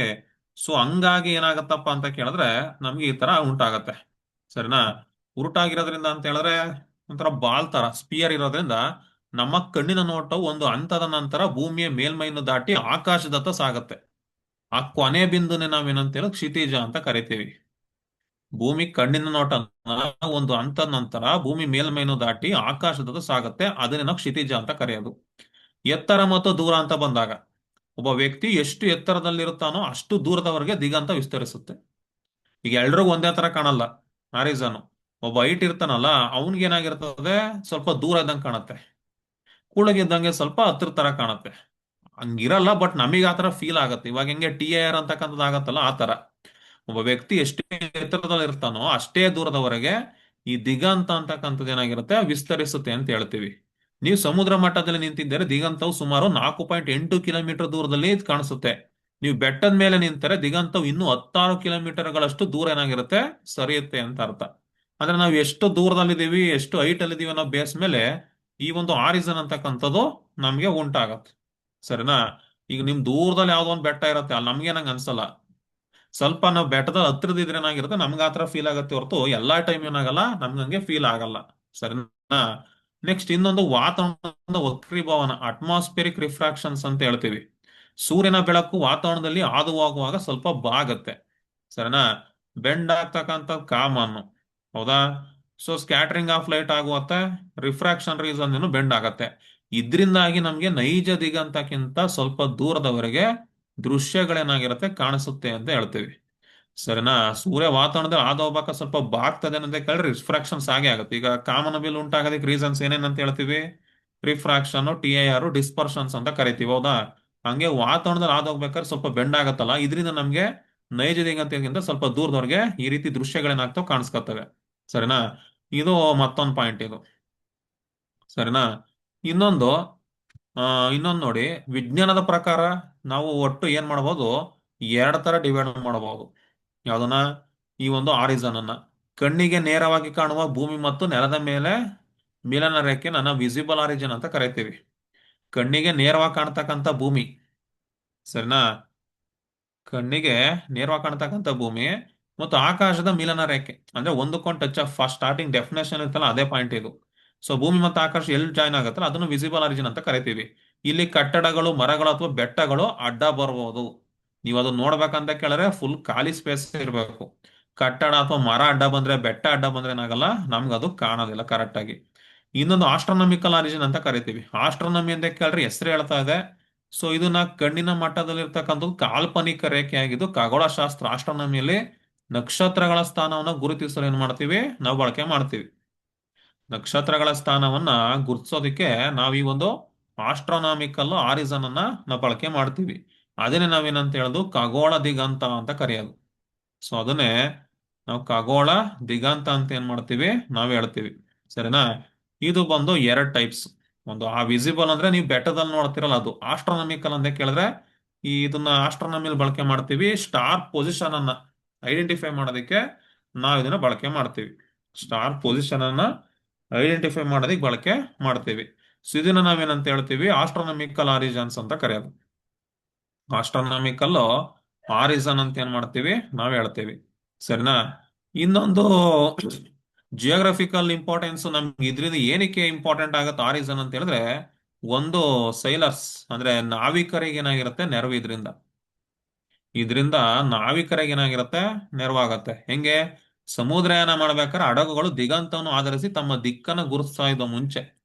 ಇವಾಗ ಎಲ್ಲಿ ಇವಾಗ ಸ್ಟ್ರೈಟ್ಗೆ ಈ ಒಂದು ಪಾಯಿಂಟ್ ಅಲ್ಲಿ ಹೋಗಿ ಸ್ಕೈ ಮತ್ತೆ ಒಂದು ಅರ್ತ್ ಒಂದ್ ಕಡೆ ಮೀಟ್ ಆಗ್ತಾ ಇದ್ರೆ, ಎಸ್ ನಾವು ಇಂಥ ಡೈರೆಕ್ಷನ್ಸ್ ಅಲ್ಲಿ ಹೋಗ್ಬೇಕು, ಇಂಥ ಡೈರೆಕ್ಷನ್ಸ್ ಅಲ್ಲಿ ಹೋಗ್ಬಾರ್ದು ಅಂತೇಳಿ ಮುಂಚೆ ಹಂಗ್ ಮಾಡ್ತಾ ಇದ್ರಿ. ಇವಾಗೆಲ್ಲ ಬಿಡಿ ಮ್ಯಾಪಿಂಗ್, ಇವಾಗೆಲ್ಲ ಸಿಸ್ಟಮ್ ಚೆನ್ನಾಗಿ ಬಂದಿದ್ದಾವೆ. GPS ಸಿಗ್ನಲ್ ಸಿಗುತ್ತೆ, ಚೆನ್ನಾಗಿ ಹೋಗ್ತಾರೆ. ಬಟ್ ಬಿಗಿನಿಂಗ್ ಅಲ್ಲೆಲ್ಲ ಹಂಗಿರ್ಲಿಲ್ಲ. ಸಮುದ್ರನ ಮಾಡ್ಬೇಕಾದ್ರೆ ಹಡಗುಗಳು ದಿಗಂತವನ್ನು ಆಧರಿಸಿ ತಮ್ಮ ದಿಕ್ಕನ್ನ ಗುರ್ಸ್ತಾ ಇದ್ದೋ, ಇದೊಂದು ಇಂಪಾರ್ಟೆನ್ಸು. ಇನ್ನೊಂದು ಹವಾಮಾನ ಅಂತ ಬಂದಾಗ ದೂರ ದಿಗಂತದಲ್ಲಿ ಕಾಣುವ ಮೋಡಗಳ ಚಲನೆಯನ್ನು ನೋಡಿ ಮಳೆ ಅಥವಾ ಚಂಡಮಾರುತ ಬರೋದನ್ನ ಏನ್ ಮಾಡಬಹುದು, ನಾವು ಊಹಿಸಬಹುದು. ದೂರದ ದಿಗಂತದಲ್ಲಿ ಕಾಣ್ತಕ್ಕಂತ ಮೋಡಗಳ ಚಲನೆಯನ್ನು ನೋಡಿ ಮಳೆ ಅಥವಾ ಚಂಡಮಾರುತ ಬರೋದನ್ನ ನಾವು ಆರಾಮಾಗಿ ಐಡೆಂಟಿಫೈ ಮಾಡಬಹುದಾಯ್ತು. ಸೊ ಇದನ್ನ ಕ್ಲೈಮೇಟ್ ರೀಜನ್ಸ್ ಅಲ್ಲಿ ನಾವು ಬಳಕೆ ಮಾಡ್ತಾ ಇದ್ವಿ. ಇವಾಗ ನೋಡಿ, ಮೋಡ ಏನಾರು ಕಪ್ಪಗ್ ಬಂದ್ರೆ ನೀವೇನಂತ ಅನ್ಕೋತೀರಾ? ಮೋಡ ಪೂರ್ತಿ ಕಪ್ಪು ಅಂದ್ರೆ ಮಳೆ ಬರುತ್ತೆ ಅಂತ ನೀವು ಗೆಸ್ ಮಾಡ್ಬಿಡ್ತೀರಾ, ಹೌದಾ? ಸೊ ಹಂಗೇನೆ ದಿಗಂತದಲ್ಲಿ ಕಾಣ್ತಕ್ಕಂಥ ಮೋಡಗಳ ಚಲನೆ ಅಥವಾ ಮೋಡಗಳ ಮೋಡಿ ಮಳೆ ನೋಡ್ಬಿಟ್ಟು, ಸರಿನಾ? ಸೊ ನೋಡಿ, ಸರಿ, ಚಲನೆ ನೋಡಿ ಮಳೆ ಅಥವಾ ಬರೋದನ್ನ ಏನ್ ಮಾಡ್ತಾ ಇದೀವಿ? ಸೊ ಹೇಳ್ತಾ ಇದೀವಿ. ಸೊ ಆ ತರನು ನಮ್ಗೆ ಅದು ಹೆಲ್ಪ್ ಆಗತ್ತೆ, ಸರಿನಾ? ಮೋರ್ ಓವರ್ ಆ ತರ ಕಾಣದ್ ಯಾವಾಗ ಹೇಳಿ? ಮಳೆ ಬರೋ ಟೈಮಲ್ಲಿ ಹೆಂಗ್ ಕಾಣೋದು? ಬಿಸಿಲು ಟೈಮಲ್ಲಿ ಚೆನ್ನಾಗಿ ಕಾಣಲ್ಲ. ಜೋರಾಗಿ ಏನಾರ ಮಳೆ ಬರುತ್ತಂದ್ರೆ ಅವಾಗಷ್ಟೇ ನಮಗೆ ಪಾಯಿಂಟ್ ಒಂದಕ್ಕೊಂದು ಹತ್ರ ಇದ್ದಂಗೆ ಕಾಣುತ್ತೆ ಹೊರತು ಎಲ್ಲಾ ಟೈಮಲ್ಲಿ ನಮ್ಗಂಗ್ ಕಾಣಲ್ಲ, ಹೌದಾ? ಸೊ ಇದನ್ನ ನಾವು ಭೌಗೋಳಿಕ ಮಹತ್ವ ಆರಿಸನ್ಸ್ ಅಂತ ಕರಿತೀವಿ, ಸರಿನಾ? ಇದನ್ನ ಹೇಳ್ಕೊತೀವಿ. ಮೋಡ ಬಿತ್ತನೆ ಅಂತ ಬಂದ್ರೆ ಈಗ ನೋಡಿ, ಕೆಲವು ಸಲ ಏನಾಗಿರ್ತದೆ, ಮಳೆ ಬರ್ತಿರೋದಿಲ್ಲ. ಎಕ್ಸಾಂಪಲ್, ನಾವು 2005 ಅಲ್ಲಿ ಎಸ್ ಎಂ ಕೃಷ್ಣ ಅವರು ಇದ್ದಾಗ ಏನ್ ಮಾಡ್ತಾರೆ? ಸೊ ಮಳೆ ಬರ್ತಿರೋದಿಲ್ಲ. ಅವಾಗ ಏನ್ ಮಾಡ್ತಾರೆ? ಈ ಮಳೆ ಬರ್ಬೇಕಂದ್ರೆ ಏನಾಗ್ಬೇಕು? ಮೋಡ ಏನಾಗ್ಬೇಕು ಹೇಳಿ? ಮೋಡ ಕಂಡೆನ್ಸ್ ಅಂತಕ್ಕಂಥದ್ದು ಆಗ್ಬೇಕು, ಹೌದಾ? ಮೋಡ ಕಂಡೆನ್ಸ್ ಅಂತಕ್ಕಂಥದ್ದು ಆದ್ರೆ ಏನಾಗಿರುತ್ತೆ? ಮಳೆ ಕಂಡೆನ್ಸ್ ಅಂದ್ರೆ ಕನ್ನಡದಲ್ಲಿ ಸಾಂದ್ರೀಕರಣ ಅಂತ ಹೇಳ್ತೀವಿ, ಸರಿನಾ? ಸಾಂದ್ರೀಕರಣ ಅಂತ ಕರಿತೀವಿ. ಸಾಂದ್ರೀಕರಣ ಆದಾಗ ಅಷ್ಟೇ ಮಳೆ ಬರುತ್ತೆ, ಇಲ್ಲ ಅಂದ್ರೆ ಬರಲ್ಲ. ಇದೊಂದು ಜಿಯೋಗ್ರಫಿಕಲ್ ಇಂಪಾರ್ಟೆನ್ಸ್ ಇದು. ಸಾಂದ್ರೀಕರಣ ಅಂತ ಹೇಳಿದ್ರೇನು? ಈ ಒಂದು ಗ್ಯಾಸ್ ಇಂದ ಲಿಕ್ವಿಡ್ ಆಗಿ ಟರ್ನ್ ಆಗ್ತಾ ಇದ್ರೆ ಅದನ್ನೇ ಸಾಂದ್ರೀಕರಣ ಅಂತ ಕರೆಯೋದು. ಇವಾಗ ಮೋಡ ಅಂತಕ್ಕಂಥ ಸನ್ಲೈಟ್ ಬಿದ್ದು ಏನಾಗಿರ್ತದೆ? ಕೆರೆ ನೀರ್ ಅಂತಕ್ಕಂಥದ್ದು ಎವಾಪರೇಟ್ ಆಗಿರ್ತದೆ, ಲಿಕ್ವಿಡ್ ಇರ್ತದೆ. ಮೇಲಕ್ಕೆ ಹೋದ್ಮೇಲೆ ಗ್ಯಾಸ್ ಆಗತ್ತೆ. ಅದು ಗ್ಯಾಸ್ ಇಂದ ಮತ್ತೆ ಲಿಕ್ವಿಡ್ ಫಾರ್ಮ್ ಅಲ್ಲಿ ಏನಾಗಿರ್ತದೆ? ಬಂದು ಕೆರೆಗೆ ಬೀಳ್ತದೆ, ಹೌದಾ? ಇದನ್ನ ನಾವೇನಂತ ಹೇಳ್ತೀವಿ? ಕಂಡೆನ್ಸೇಷನ್, ಸಾಂದ್ರೀಕರಣ ಅಂತ ಕರೆಯೋದು. ಈ ಒಂದು ಪ್ರೋಸೆಸ್ನೇ ಕಂಡೆನ್ಸೇಷನ್, ಸಾಂದ್ರೀಕರಣ ಅಂತೇಳಿ ನಾವ್ ಹೇಳ್ತೀವಿ, ಅರ್ಥ ಆಯ್ತಾ? ಸೊ ಇಲ್ಲಿ ಈ ತರ ಪ್ರೋಸೆಸ್ ಆಗ್ತಿರ್ಬೇಕಾದ್ರೆ ಏನಾಗಿರುತ್ತೆ, ಅರ್ಥ ಆಯ್ತಾ? ಸೊ ನಮಗೆ ಆ ಕೆಲವೊಂದ್ಸತಿ ಕಂಡೆನ್ಸೇ ಆಗದೆ ಇದ್ದಾಗ ನಾವು ಆರ್ಟಿಫಿಷಿಯಲ್ ಅದನ್ನ ಕಂಡೆನ್ಸೇಷನ್ ಮಾಡ್ತೀವಿ. ಅಂದ್ರೆ ಅದಕ್ಕೆ ಏನ್ ಸ್ಪ್ರೇ ಮಾಡ್ತೀವಪ್ಪ ಅಂತ ಕೇಳಿದ್ರೆ ಸಿಲ್ವರ್ ಅಯೋಡೈಡ್ ಆಗಿರ್ಬೋದು, ಇನ್ನೊಂದು ಸ್ಪೆಷಲಿ ಡ್ರೈ ಐಸ್ ಅಂತ ಬರುತ್ತೆ, ಅಂದ್ರೆ ಸಾಲಿಡ್ ಕಾರ್ಬನ್ ಡೈಆಕ್ಸೈಡ್ ಅದನ್ನಾಗಿರ್ಬೋದು, ಸರಿನಾ? ಇಂಥವ್ನ ಏನ್ ಮಾಡ್ತೀವಿ? ಅಲ್ಲಿಗೆ ಸ್ಪ್ರೇ ಮಾಡ್ತೀವಿ. ಆ ಸ್ಪ್ರೇ ಮಾಡಿದಾಗ ಏನಾಗಿರ್ತದೆ? ಮೋಡ ಕಂಡೆನ್ಸೇಷನ್ ಆಗುತ್ತೆ. ಈ ತರ ಆರ್ಟಿಫಿಷಿಯಲಿ ಮೋಡಕ್ಕೆ ಸ್ಪ್ರೇ ಮಾಡಿ ಮಳೆ ಬರೋ ತರ ಮಾಡನೆ ನಾವೇನಂತ ಹೇಳೋದು? ಮೋಡ ಬಿತ್ತನೆ, ಕ್ಲೌಡ್ ಸೀಡಿಂಗ್ ಅಂತ ಕರೆಯೋದು. ಬಟ್ ಇದು ಅಷ್ಟು ಒಳ್ಳೇದಲ್ಲ. ಯಾಕಂದ್ರೆ ಆರ್ಟಿಫಿಷಿಯಲಿ ಮಾಡ್ತೀವಲ್ಲ, ಮೋಡಗಳಲ್ಲಿ ಏನಾಗಿರುತ್ತೆ? ಇದು ಕಂಟಿನ್ಯೂ ಕೆಮಿಕಲಿ ಕನ್ವರ್ಟ್ ಆದಾಗ ಅದನ್ನ ನ್ಯಾಚುರಲಿ ಮಳೆ ಬರ್ಬೇಕಾದ್ರೆ ಸ್ವಲ್ಪ ಕಷ್ಟ ಆಗತ್ತೆ. ನ್ಯಾಚುರಲಿ ಮಳೆ ಬರ್ಬೇಕಾದ್ರೆ ಸ್ವಲ್ಪ ಕಷ್ಟ ಆಗತ್ತೆ. ಸೊ ಅದೊಂದು ಪ್ರಾಬ್ಲಮ್ ಅಂತೇಳಿ ಹೇಳ್ಬೋದು, ಸರಿನಾ? ಅದನ್ನೇ ನಾವು ಮೋಡ ಬಿತ್ತನೆ ಅಂತ ಹೇಳ್ತೀವಿ. ಬೇಡಿ, ಇದನ್ನೇ ನಾವೇನಂತ ಕರಿತೀವಿ? ಆರಿಸನ್ ಅಂತ ಹೇಳ್ತೀವಿ ನೋಡಿ. ನೀವು ಇದೇನ್ ನೋಡಿದ್ರಲ್ಲ, ಸೊ ದಿಸ್ ಇಸ್ ಆರಿಸನ್. ಆರಿಸನ್ ಅಂತ ಅರ್ಥ ಆಯ್ತಾ? ಆರಿಸನ್ ನೋಡ್ಕೊಳ್ಳಿ. ನೆಕ್ಸ್ಟ್ ಇನ್ನೊಂದು ನೋಡಿ, ಜಿಯೋಸೆಂಟ್ರಿಕ್ ಸಿಸ್ಟಮ್ ಹೇಳಿದ್ದೆ. ಹೊಸ ನೋಟ್ಸ್ ನಿಮ್ಗೆ ನೋಟ್ಸ್ ಅಲ್ಲಿ ಹೇಳಿದ್ದೆ, ಯಾವುದು ಪೇಜ್ ಅಲ್ಲಿ ಇದ್ದಿದ್ದು ಹೇಳಿದ್ದೆ. ಅವಾಗ ಎಕ್ಸ್ಪ್ಲನೇಷನ್ಸ್ ಕೊಟ್ಟಿದ್ದೆ. ಬಟ್ ಇವಾಗ ಸ್ವಲ್ಪ ಇನ್ನೊಂದ್ಸಲ ಹೇಳ್ತೀನಿ ನೋಡಿ. ಇಲ್ಲಿ ಒಂದು ಭೂಕೇಂದ್ರಿತ ಸಿದ್ಧಾಂತ ಬರುತ್ತೆ, ಇನ್ನೊಂದು ಸೂರ್ಯ ಕೇಂದ್ರ ಸಿದ್ಧಾಂತ ಅಂತೇಳಿ ಬರುತ್ತೆ. ಸೊ ಅದನ್ನ ಇವಾಗ ಹೇಳ್ತೀನಿ ನೋಡಿ. ಸ್ಲೈಡ್ಗೆ ಹಾಕೋಣ, ಒಂದ್ಸತಿ ಹೇಳಿರ್ಲಿಲ್ಲ, ಈಗ ಹೇಳ್ತೀನಿ, ಸರಿನಾ? ನೋಡಿ, ಅದು ಒಂದು ಬರೋದು ಭೂಕೇಂದ್ರ ಸಿದ್ಧಾಂತ, ಜಿಯೋಸೆಂಟ್ರಿಕ್ ಸಿಸ್ಟಮ್, ಆಯ್ತಾ? ಸೊ ಮುಂಚೆ ಜನರ ನಂಬಿಕೆ, ನಮಗೆಲ್ಲ ಗೊತ್ತು ಸನ್ ಮಧ್ಯ ಬರುತ್ತೆ, ಅದ್ರ ಸುತ್ತ ಸೂರ್ಯ ಸುತ್ತುತ್ತೆ ಅಂತ, ಸಾರಿ, ಸನ್ ಮಧ್ಯ ಬರುತ್ತೆ, ಅದ್ರ ಸುತ್ತ ಪ್ಲಾನೆಟ್ಸ್ ಗಳು ಸುತ್ತುತ್ತವೆ ಅಂತ ಹೇಳ್ಬಿಟ್ಟು ನಮಗ್ ಗೊತ್ತಿದೆ. ಬಟ್ ಮುಂಚೆ ಮುಂಚೆ ಅಂತ ಹೇಳಿದ್ರೆ 1200 ವರ್ಷ ಆಗ, ಅವಾಗೇನಿತ್ತಪ್ಪ ಅಂತ ಅವಾಗೇನಿತ್ತಪ್ಪ ಅಂತ ಹೇಳಿದ್ರೆ ಆ ಹಿಂಗ್ ಅನ್ಕೊಂಡಿರಲ್ಲ. ಭೂಮಿ ಮಧ್ಯ ಇರತ್ತೆ, ಎಲ್ಲಾ ಪ್ಲಾನೆಟ್ಸ್ ನಮ್ ಸುತ್ತ, ಸೂರ್ಯ ನಮ್ ಸುತ್ತ ಸುತ್ತುತ್ತಾನೆ ಅಂತ ಅನ್ಕೊಂಡಿದ್ರು. ಸೂರ್ಯ ನಮ್ ಸುತ್ತ ಸುತ್ತುತ್ತಾನೆ ಅಂತೇಳಿ ಅನ್ಕೊಂಡಿದ್ರು. ನೋಡಿ, ಇದು ವಿಶ್ವದ ಕೇಂದ್ರದಲ್ಲಿ ಭೂಮಿ ಇದೆ ಅಂತ ಹೇಳ್ಬಿಟ್ಟು ನಂಬ್ತಕ್ಕಂಥ ಒಂದು ಹಳೆಯ ಸಿದ್ಧಾಂತ ಇದು, ಸರಿನಾ? ಈ ಸಿದ್ಧಾಂತದ ಪ್ರಕಾರ ಏನ್ ಹೇಳ್ತಪ್ಪ ಅಂತ ಹೇಳಿದ್ರೆ, ಭೂಮಿಯು ವಿಶ್ವದ ಸ್ಥಿರ ಕೇಂದ್ರವಾಗಿದೆ, ಸೆಂಟರ್ ಆಫ್ ದಿ ಯೂನಿವರ್ಸ್ ಅಂತೆ. ಸೂರ್ಯ, ಚಂದ್ರ, ನಕ್ಷತ್ರಗಳು ಮತ್ತು ಉಳಿದ ಎಲ್ಲಾ ಗ್ರಹಗಳು ಭೂಮಿ ಸುತ್ತ ಸುತ್ತುತ್ತವೆ ಅಂತ ಹೇಳ್ಬಿಟ್ಟು ಪ್ರಾಚೀನ ಕಾಲದ ನಂಬಿದ್ರು ಇದನ್ನ. ಏನಪ್ಪಾ, ಏನ್ ಪ್ರಮುಖ ಅಂಶ ಇತ್ತು ಸಿದ್ಧಾಂತ ಪ್ರಕಾರ ಏನಪ್ಪಾ ಅಂತ ಹೇಳಿದ್ರೆ, ಸ್ಥಿರ ಭೂಮಿ ಅಂದ್ರೆ ಭೂಮಿಯು ಚಲಿಸದೆ ಒಂದೇ ಕಡೆ ಇರ್ತದೆ ಮತ್ತು ಬ್ರಹ್ಮಾಂಡದ ಉಳಿದೆಲ್ಲವೂ ಅದರ ಸುತ್ತ ಚಲಿಸುತ್ತೆ ಎಂಬುದು ಇದರ ಮೂಲ ನಂಬಿಕೆ ಆಗಿತ್ತು, ಸರಿನಾ? ಇದನ್ನ ಯಾರಪ್ಪ ಅಂತ ಕೇಳಿ ಅರಿಸ್ಟಾಟಲ್ ಆಗಿರ್ಬೋದು, ಟಾಲೆಮಿ ಆಗಿರ್ಬೋದು, ಇವ್ರ ಏನ್ ಮಾಡಿದ್ರು? ಇದನ್ನ ನಂಬಿದ್ರು. ಎಂತ ಗ್ರೀಕ್ ವಿಜ್ಞಾನಿಗಳು ಈ ಸಿದ್ಧಾಂತವನ್ನು ಪ್ರಬಲವಾಗಿ ಪ್ರತಿಪಾದಿಸಿದ್ರು. ಇದನ್ನು ಟಾಲೆಮಿಕ್ ಸಿಸ್ಟಮ್ ಅಂತ ಏನ್ ಮಾಡ್ತಾರೆ ಕರೀತಾರೆ. ಇದನ್ನ ಟಾಲೆಮಿಕ್ ಸಿಸ್ಟಮ್ ಅಂತ ಏನ್ ಮಾಡ್ತಾರೆ, ಇದನ್ನ ಕರೀತಾರೆ. ಅರ್ಥಾಯ್ತಾ? ಸೊ ಇದಕ್ಕೆ ಧಾರ್ಮಿಕ ಮಾನ್ಯತೆ ಏನಪ್ಪಾ ಅಂತ ಕೇಳಿದ್ರೆ, ಮಧ್ಯಕಾಲೀನ ಯುಗದಲ್ಲಿ ಚರ್ಚ್ ಮತ್ತು ಅನೇಕ ಧರ್ಮಗಳು ಈ ಸಿದ್ಧಾಂತನೇ ಒಪ್ಪಿದ್ದು. ಸರಿನಾ? ಯಾಕಂದ್ರೆ ಮನುಷ್ಯರು ವಾಸಿಸೋ ಭೂಮಿ ಅತ್ಯಂತ ಮುಖ್ಯವಾದುದೆಂದು ಅವಾಗ ಏನ್ ಮಾಡಿದ್ರು, ಭಾವಿಸಿದ್ರು. ಮನುಷ್ಯ ವಾಸಿಸ್ತಕ್ಕಂಥ ಭೂಮಿನೇ ಆ ಅತ್ ಮುಖ್ಯ ಅಂತ ಹೇಳ್ಬಿಟ್ಟು ಅವಾಗ ಏನ್ ಮಾಡಿದ್ರು ಅನ್ಕೊಂಡಿದ್ರು. ಹಾಗಾಗಿ ಇದೆ ಭೂಮಿನೇ ಮಧ್ಯ ಬರುತ್ತೆ ಅಂತೇಳಿ ಸೊ ಏನ್ ಮಾಡ್ತಾ ಇದ್ರು, ಎಲ್ಲ ಜನ ಎಲ್ಲ ನಂಬಿದ್ರು. ಸೊ ಆಮೇಲೆ ಈ ಸಿದ್ಧಾಂತ ಹೆಂಗೆ ಚೇಂಜ್ ಆಯ್ತಪ್ಪ ಅಂತ ಹೇಳಿದ್ರೆ, 16ನೇ ಶತಮಾನದಲ್ಲಿ ಇದು, ಆ ಸಿದ್ಧಾಂತ 1200ರಲ್ಲಿ, ಇದು ಬಂದು ನೋಡಿ 16ನೇದ್ರಲ್ಲಿ, 12th ಇಂದ 16 ತನ ನಿಕೋಲಸ್ ಕೋಪರ್ನಿಕಸ್ ಏನ್ ಮಾಡ್ತಾನೆ, ಸೈಂಟಿಸ್ಟ್ ಬರ್ತಾನೆ. ಅವನು ಈ ಸಿದ್ಧಾಂತ ಪ್ರಶ್ನಿಸ್ಬಿಟ್ಟು ಏನ್ ಮಾಡ್ತಾನಪ್ಪ ಅಂತ ಹೇಳಿದ್ರೆ, ಒಂದು ಹೆಲಿಯೋಸೆಂಟ್ರಿಕ್ ಸೂರ್ಯ ಕೇಂದ್ರಿತ ಸಿದ್ಧಾಂತ ಅಂತ ಹೇಳ್ಬಿಟ್ಟು ಒಂದು ಸಿದ್ಧಾಂತ ಮಂಡನೆ ಮಾಡ್ತಾನೆ. ಅಂದ್ರೆ ನಾವ್ ಇವಾಗ ಏನ್ ರೆಫರ್ ಮಾಡ್ತಾ ಇದೀವಲ್ಲ ಇದು. ಇವನ್ ಪ್ರಕಾರ ಏನಪ್ಪಾ ಅಂತ ಕೇಳಿದ್ರೆ, ಸೂರ್ಯ ಈ sun is the centre of the universe ಅಂತ ಹೇಳ್ತಾನೆ ಅವನು. ಸೂರ್ಯ ಕೇಂದ್ರದಲ್ಲಿದ್ದಾನೆ, sun is the centre of the universe ಅಂತ ಹೇಳ್ತಾನೆ. ಪ್ರೀವಿಯಸ್ ಏನಂತ ಹೇಳಿದ್ರು ಅವರು, ಆ ಸರಿನಾ, ಇವ್ರು ಅರಿಸ್ಟಾಟಲ್ ಮತ್ತೆ ಟಾಲೆಮಿ. ಸೊ ಇವರು ಅರ್ಥ ಮಧ್ಯ ಇರತ್ತೆ ಅಂತ ಅಂದಿದ್ರು. ಬಟ್ ಇವನೇನ್ ಹೇಳ್ತಾನೆ, ಸನ್ ಮಧ್ಯ ಇದೆ ಅಂತ ಹೇಳ್ತಾನೆ ಇವನು. ಭೂಮಿ ಸೇರಿದಂತೆ ಎಲ್ಲಾ ಗ್ರಹಗಳು ಸೂರ್ಯನ ಸುತ್ತ ಸುತ್ತುತ್ತವೆ. ನಂತರ ಗೆಲಿಲಿಯೋ ತನ್ನ ದೂರದ ಸಂತ ಸುತ್ತುತ್ತವೆ ಅಂತ ಹೇಳ್ಬಿಟ್ಟು ಇವನು ಹೇಳ್ತಾನೆ. ಅದಾದ್ಮೇಲೆ ಗೆಲಿಲಿಯೋ ಹೆಸರು ಕೇಳಿದಿರ, ಟೆಲಿಸ್ಕೋಪ್ ಕಂಡಿಡಿದ್ರಲ್ಲಿ ಇವನು ಇಂಪಾರ್ಟೆಂಟೇ. ಟೆಲಿಸ್ಕೋಪ್ ಮೂಲಕ ಸಂಶೋಧನೆ ನಡೆಸಿ ಸೂರ್ಯ ಸಿದ್ಧಾಂತವೇ ಸರಿ ಅಂತ ಹೇಳ್ಬಿಟ್ಟು ಅವನು ಏನ್ ಮಾಡ್ತಾನೆ, ಪ್ರೂವ್ ಮಾಡ್ತಾನ. ಅವನು ಪ್ರೂವ್ ಮಾಡ್ದ ಆಮೇಲೆ ಆದಿತ್ಯವನ್ಗೆ ನೋಡಿ, ನೈಜತೆ ಮತ್ತು ವೈಜ್ಞಾನಿಕ ಜನ ಯಾವಾಗ್ಲೂ ಸತ್ಯನ ಒಪ್ಕೊಳ್ಳಲ್ಲ ಅನ್ನೋದಕ್ಕೆ ಇವೊಂದು ಬೆಸ್ಟ್ ಎಕ್ಸಾಂಪಲ್. ಏನಾಯ್ತು ಅಂತ ಮುಂದೆ ಕೇಳ್ತೀನಿ ನೋಡಿ. ನೈಜತೆ ಮತ್ತು ವೈಜ್ಞಾನಿಕ ಸತ್ಯ ಇಂದಿನ ಆಧುನಿಕ ಪ್ರಕಾರ ಭೂ ಕೇಂದ್ರಿತ ಸಿದ್ಧಾಂತ ತಪ್ಪು ಅಂತ ಹೇಳ್ಬಿಟ್ಟು ಹೇಳ್ತಾನ ಅವನು. ಸನ್ ಮಧ್ಯದೇನೆ, ಸೂರ್ಯ ಮಧ್ಯದೇನೆ ಹೊರತು ಅರ್ಥ ಅಲ್ಲ ಅಂತ ಹೇಳ್ಬಿಟ್ಟು ಇವನು ಹೇಳ್ತಾನೆ. ಆಯ್ತಾ? ಭೂಮಿಯು ತನ್ನ ಅಕ್ಷದ ಮೇಲೆ ತಾನು ಸುತ್ತದ ಅಂದ್ರೆ ತನ್ನ ಅಕ್ಷದ ಮೇಲೆ ಸುತ್ತಿರೋ ರೊಟೇಷನ್, ಸೂರ್ಯನ ಸುತ್ತಲೂ ಪ್ರದಕ್ಷಿಣೆ ಆಗತ್ತೆ, ಅಂದ್ರೆ ರೆವಲ್ಯೂಷನ್ ಆಗತ್ತೆ ಅಂತ ಹೇಳ್ಬಿಟ್ಟು ಹೇಳ್ತಾನೆ. ಸೂರ್ಯನ ಸುತ್ತೋದನ್ನ ರೆವಲ್ಯೂಷನ್ಸ್ ಅಂತ ಹೇಳ್ತೀವಿ. ತಾನೇ ಒಂದ್ ರೌಂಡ್ ಸುತ್ತಿದ್ರೆ ನಾವು ರೊಟೇಷನ್ಸ್ ಅಂತ ಕರಿತೀವಿ. ಆಯ್ತಾ? ಸೊ ಹಂಗ ಆಗತ್ತೆ ಅಂತ ಹೇಳ್ಬಿಟ್ಟು ಇವನು ಹೇಳ್ತಾನೆ. ನಾನು ಹೇಳ್ದೆ ಜನ ಯಾವಾಗ್ಲೂ ಸತ್ಯನ ನಂಬಲ್ಲ ಅಂತ ಹೇಳ್ಬಿಟ್ಟು ಹೇಳ್ದೆ. ಆಮೇಲೆ ಏನಾಯ್ತು ಅಂತ ನೋಡಿ ಇಲ್ಲಿ, ಈ ಸಿದ್ಧಾಂತ ಪ್ರಕಾರ ಏನಾಯ್ತಪ್ಪ, ಎಲಿಯೋ ಅಂತ ಹೇಳಿದ್ರೆ ಗ್ರೀಕ್ ಭಾಷೆಯಲ್ಲಿ ಸೂರ್ಯ ಅಂತ ಅರ್ಥ. ಗ್ರೀಕ್ ಇಂದಾನೆ ಯಾಕೆ ತಗೊಂಡಿದ್ರಿ ಅಂತ ಹೇಳಿ ನಿಮ್ಗೆ ಲಾಸ್ಟ್ ಕ್ಲಾಸ್ ಅಲ್ಲಿ ಹೇಳಿದೀನಿ. ಈ ಸಿದ್ಧಾಂತದ ಮುಖ್ಯ ಅಂಶ ಇಲ್ಲಿದೆ. ಇದ್ರ ಪ್ರಕಾರ ಏನಪ್ಪಾ ಅಂತ ಹೇಳಿದ್ರೆ, ಸೂರ್ಯ ಸೌರಮಂಡಲದ ಕೇಂದ್ರದಲ್ಲಿದ್ದಾನೆ, ಸನ್ನಿಧಿ ಸೆಂಟರ್ ಆಫ್ ಯೂನಿವರ್ಸ್. ಭೂಮಿ ಸೇರಿದಂತೆ ಎಲ್ಲಾ ಗ್ರಹಗಳು ಸೂರ್ಯನ ಸುತ್ತ ನಿರ್ದಿಷ್ಟ ಪಥದಲ್ಲಿ ಏನ್ ಮಾಡ್ತವೆ, ಸುತ್ತುತ್ತವೆ. ಸರಿನಾ? Including earth, all planets revolve around the sun ಅಂತ ಹೇಳ್ಬಿಟ್ಟು ಇದು ಹೇಳುತ್ತೆ. ಭೂಮಿಯು ಸೂರ್ಯನ ಸುತ್ತ ಸುತ್ತುವುದಲ್ಲದೆ ತನ್ನ ಅಕ್ಷದ ಮೇಲೆ ತಾನು ಸುತ್ತುತ್ತೆ. ಇದರಿಂದಲೇ ಹಗಲು ಮತ್ತೆ ರಾತ್ರಿ ಸಂಭವಿಸುತ್ತೆ ಅಂತ ಹೇಳ್ಬಿಟ್ಟು ಈ ಸಿದ್ಧಾಂತ ಹೇಳುತ್ತೆ. ಭೂಮಿಯ ಚಲನೆ ಸಿದ್ಧಾಂತ ಏನ್ ಮಾಡುತ್ತೆ, ಇದು ಹೇಳುತ್ತೆ. ಅಕ್ಷ ಸುತ್ತ ಸುತ್ತುತ್ತೆ ಅಂತ ಹೇಳ್ಬಿಟ್ಟು ಈ ಸಿದ್ಧಾಂತ ಹೇಳ್ತು. ಸರಿನಾ? ಆಮೇಲೆ ಏನಾಯ್ತು ನೋಡಿ, ಆಮೇಲೆ ಏನಾಯ್ತಪ್ಪ ಅಂತ ಕೇಳಿದ್ರೆ, ಗೆಲಿಲಿಯೋ ಮತ್ತೆ ಅವನ ಸಂಶೋಧನೆ ಏನಾಯ್ತಪ್ಪ ಅಂತ ಹೇಳಿದ್ರೆ, ನಿಕೋಲಸ್ ಕೋಪರ್ನಿಕಸ್ ಹಿಂಗಿರುತ್ತೆ ಅಂತ ಹೇಳಿದ್ದ. ಹೌದಾ? ಈ ಸಿದ್ಧಾಂತ ಮೊದಲು ಮಂಡಿಸಿದ್ರು, ಅದನ್ನು ವೈಜ್ಞಾನಿಕವಾಗಿ ಸಾಬೀತುಪಡಿಸಿದ ಯಾರಪ್ಪ ಅಂತ ಕೇಳಿದ್ರೆ ಗೆಲಿಲಿಯೋ.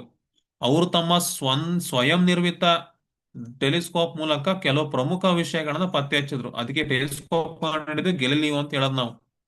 ಸರಿನಾ? ಗುರುಗ್ರಹದ ಚಂದ್ರರು ಅಂದ್ರೆ ಗೆಲಿಲಿಯೋ ಗುರುಗ್ರಹದ ಸುತ್ತುವ 4 ದೊಡ್ಡ ಚಂದ್ರರನ್ನು, ಅಂದ್ರೆ ಐವು ಆಗಿರ್ಬೋದು, ಯುರೋಪ, ಗ್ಯಾನಿಮೇಡು ಮತ್ತೆ ಗ್ಯಾಲಿಸ್ಟೋ ಪತ್ತೆ ಹಚ್ತಾರೆ. ಇದು ಎಲ್ಲವನ್ನು ಭೂಮಿಯ ಸುತ್ತಲೇ ಸುತ್ತುತ್ತೇವೆಂಬ ಹಳೇ ನಂಬಿಕೆನ ಏನ್ ಮಾಡ್ತು, ಸುಳ್ಳು ಮಾಡ್ತು. ಅಲ್ಲೇನ್ ಅನ್ಕೊಂಡಿದ್ರು, ಈ ಗ್ರಹ ಸ್ಯಾಟಲೈಟ್ ಅಂತ ಹೇಳಿದ್ರೇನು, ಸುತ್ತುತ್ತಾ ಹಾಕಂಥದ್ದು. ಈಗ ಮೂನ್ ಅಂತ ಬಂದ್ರೆ ಅದು ಸ್ಯಾಟಲೈಟ್, ಯಾವ್ದು ಸುತ್ತುತ್ತೆ, ಭೂಮಿ ಸುತ್ತ ಸುತ್ತುತ್ತೆ. ಹಂಗೇನೆ ನಮ್ದು ಏನಿದೆಯಲ್ಲ ಅರ್ಥ ಅಂತಕ್ಕಂಥದ್ದು ಸೂರ್ಯನ ಸುತ್ತ ಸುತ್ತುತ್ತೆ. ಇಲ್ಲೇನಿತ್ತು, 4 ದೊಡ್ಡ ಚಂದ್ರರು ಏನಾಗ್ತದೆ ಪತ್ತೆ ಹಚ್ತಾರೆ, ಎಲ್ಲವೂ ಭೂಮಿ ಸುತ್ತ ಸುತ್ತುತ್ತದೆ ಅಂತ ಹೇಳ್ಕೊಂಡು ಹೇಳ್ತಾ ಇದ್ರಲ್ಲ, ಅದೆಲ್ಲ ಸುಳ್ಳು ಅಂತ ಹೇಳ್ಬಿಟ್ಟು ಇವ್ರು ಪ್ರೂವ್ ಮಾಡ್ತಾರೆ. ನೆಕ್ಸ್ಟ್ ಇನ್ನೊಂದೇನಪ್ಪ ಅಂತ ಕೇಳಿದ್ರೆ, ಶುಕ್ರ ಗ್ರಹದ ಹಂತಗಳು, ಫೇಸಸ್ ಆಫ್ ವೀನಸ್ ಅಂತ ಹೇಳ್ತೀವಿ. ಚಂದ್ರನಂತೆ ಶುಕ್ರ ಗ್ರಹವು ಸೇರಿ ಸಹ ಬೇರೆ ಬೇರೆ ಹಂತಗಳಲ್ಲಿ ಕಾಣಿಸಿಕೊಳ್ಳುವುದನ್ನು ಅವರು ಗಮನಿಸಿದ್ರು.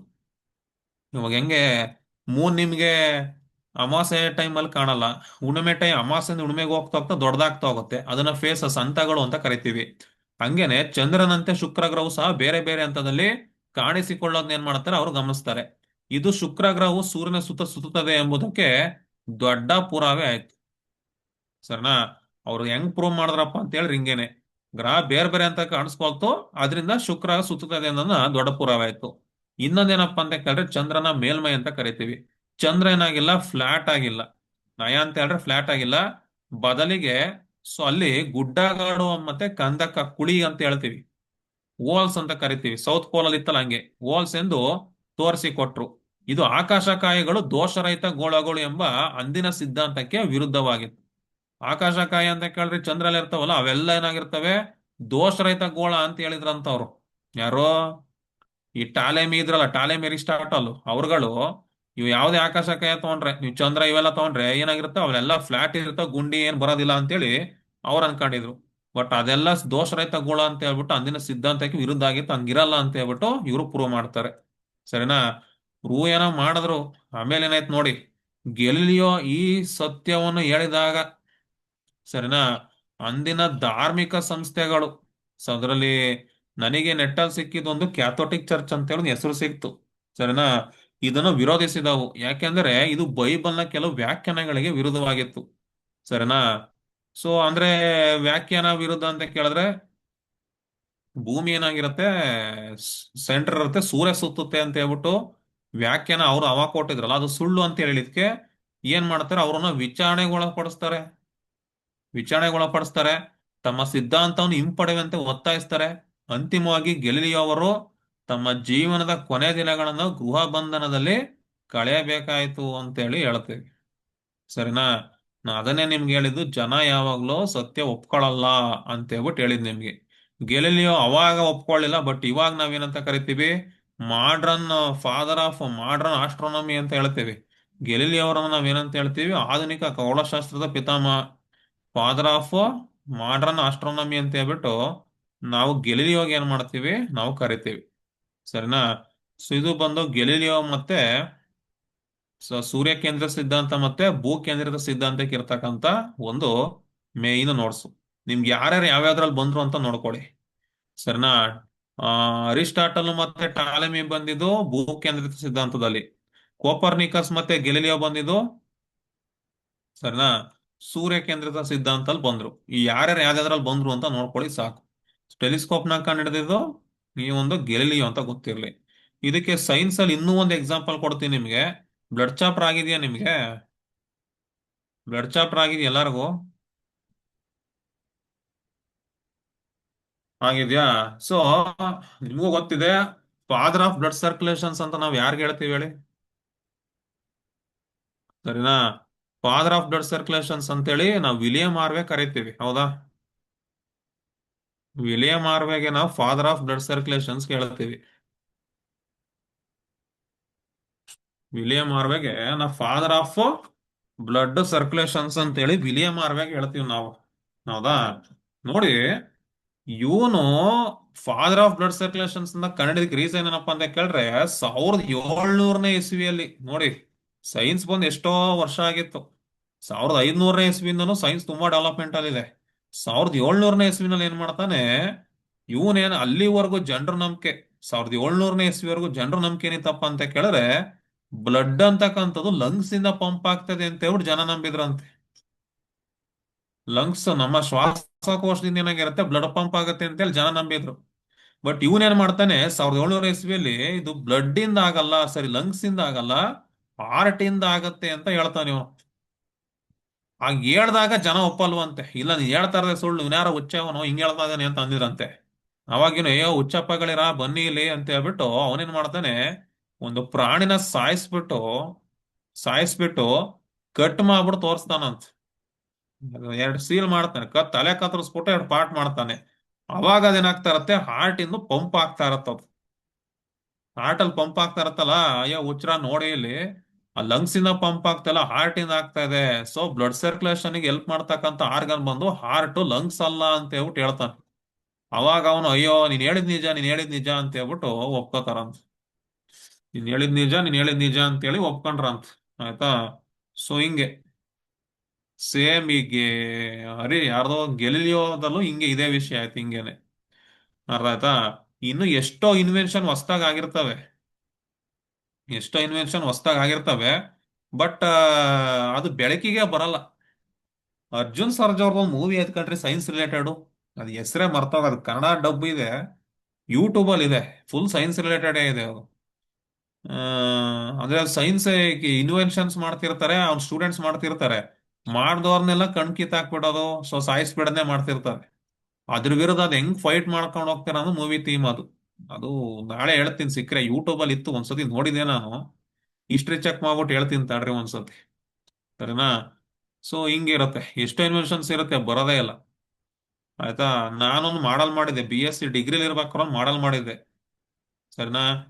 ಮಾಡಲ್ ಹೆಸರು ಏನಪ್ಪಾ ಅಂತ ಕೇಳಿದ್ರೆ, ನಾನು ರೈಲ್ವೆ ಫೈರ್ ಡಿಟೆಕ್ಟರ್ ಅಂತ ಮಾಡಿದ್ದೆ. ರೈಲ್ವೆ ಫೈರ್ ಡಿಟೆಕ್ಟರ್ ಅಂತ ಹೇಳಿದ್ದೆ. ಸೊ ನೋಡಿ, ಈಗ ಎಷ್ಟೋ ಕಡೆ ರೈಲಿಗೆ ಬೆಂಕಿ ಹಚ್ಕೊಂಡ್ರೆ ಅದು ಆರಿಸ್ಬೇಕಂದ್ರೆ ಫೈರ್ ಇಂಜಿನೇ ಬರಬೇಕು, ಸರಿನಾ? ನಾನೊಂದು ಮಾಡಲ್ ಮಾಡಿದ್ ಏನಪ್ಪಾ ಅಂತ ಹೇಳಿದ್ರೆ, ಅಲ್ಲಿ ಏನು ಒಳಗಡೆ ಒಂದು ಕಾಯಿಲ್ ಕೊಟ್ಟಿದ್ದೆ, ಕಾಯಿಲ್ನ ಕೊಟ್ಟು ಬ್ಯಾಟ್ರಿ ಕನೆಕ್ಷನ್ ಕೊಟ್ಟಿದ್ವಿ, ರೈಲ್ನ ಮಾಡಲ್ ಮಾಡಿ ಇಟ್ಟಿದ್ದೆ.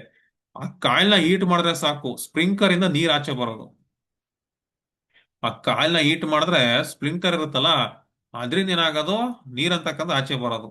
ಇದ್ರ ಅರ್ಥ ಏನಪ್ಪಾ ಅಂತ ಹೇಳಿದ್ರೆ, ರೈಲಿಗೆ ಏನಾರ ಫೈರ್ ಕ್ಯಾಚ್ ಆದ್ರೆ ಏನಾಗೋದು, ಸೊ ನೀರ್ ಆಟೋಮೆಟಿಕ್ ಜನರೇಟ್ ಆಗಿ ಆಚೆ ಬಂದ್ಬಿಟ್ಟು, ಯಾಕಂದ್ರೆ ನೀರ್ ಎಲ್ಲಿಂದ ಬರುತ್ತೆ ಅಂತ ಕೇಳ್ಬೇಡಿ.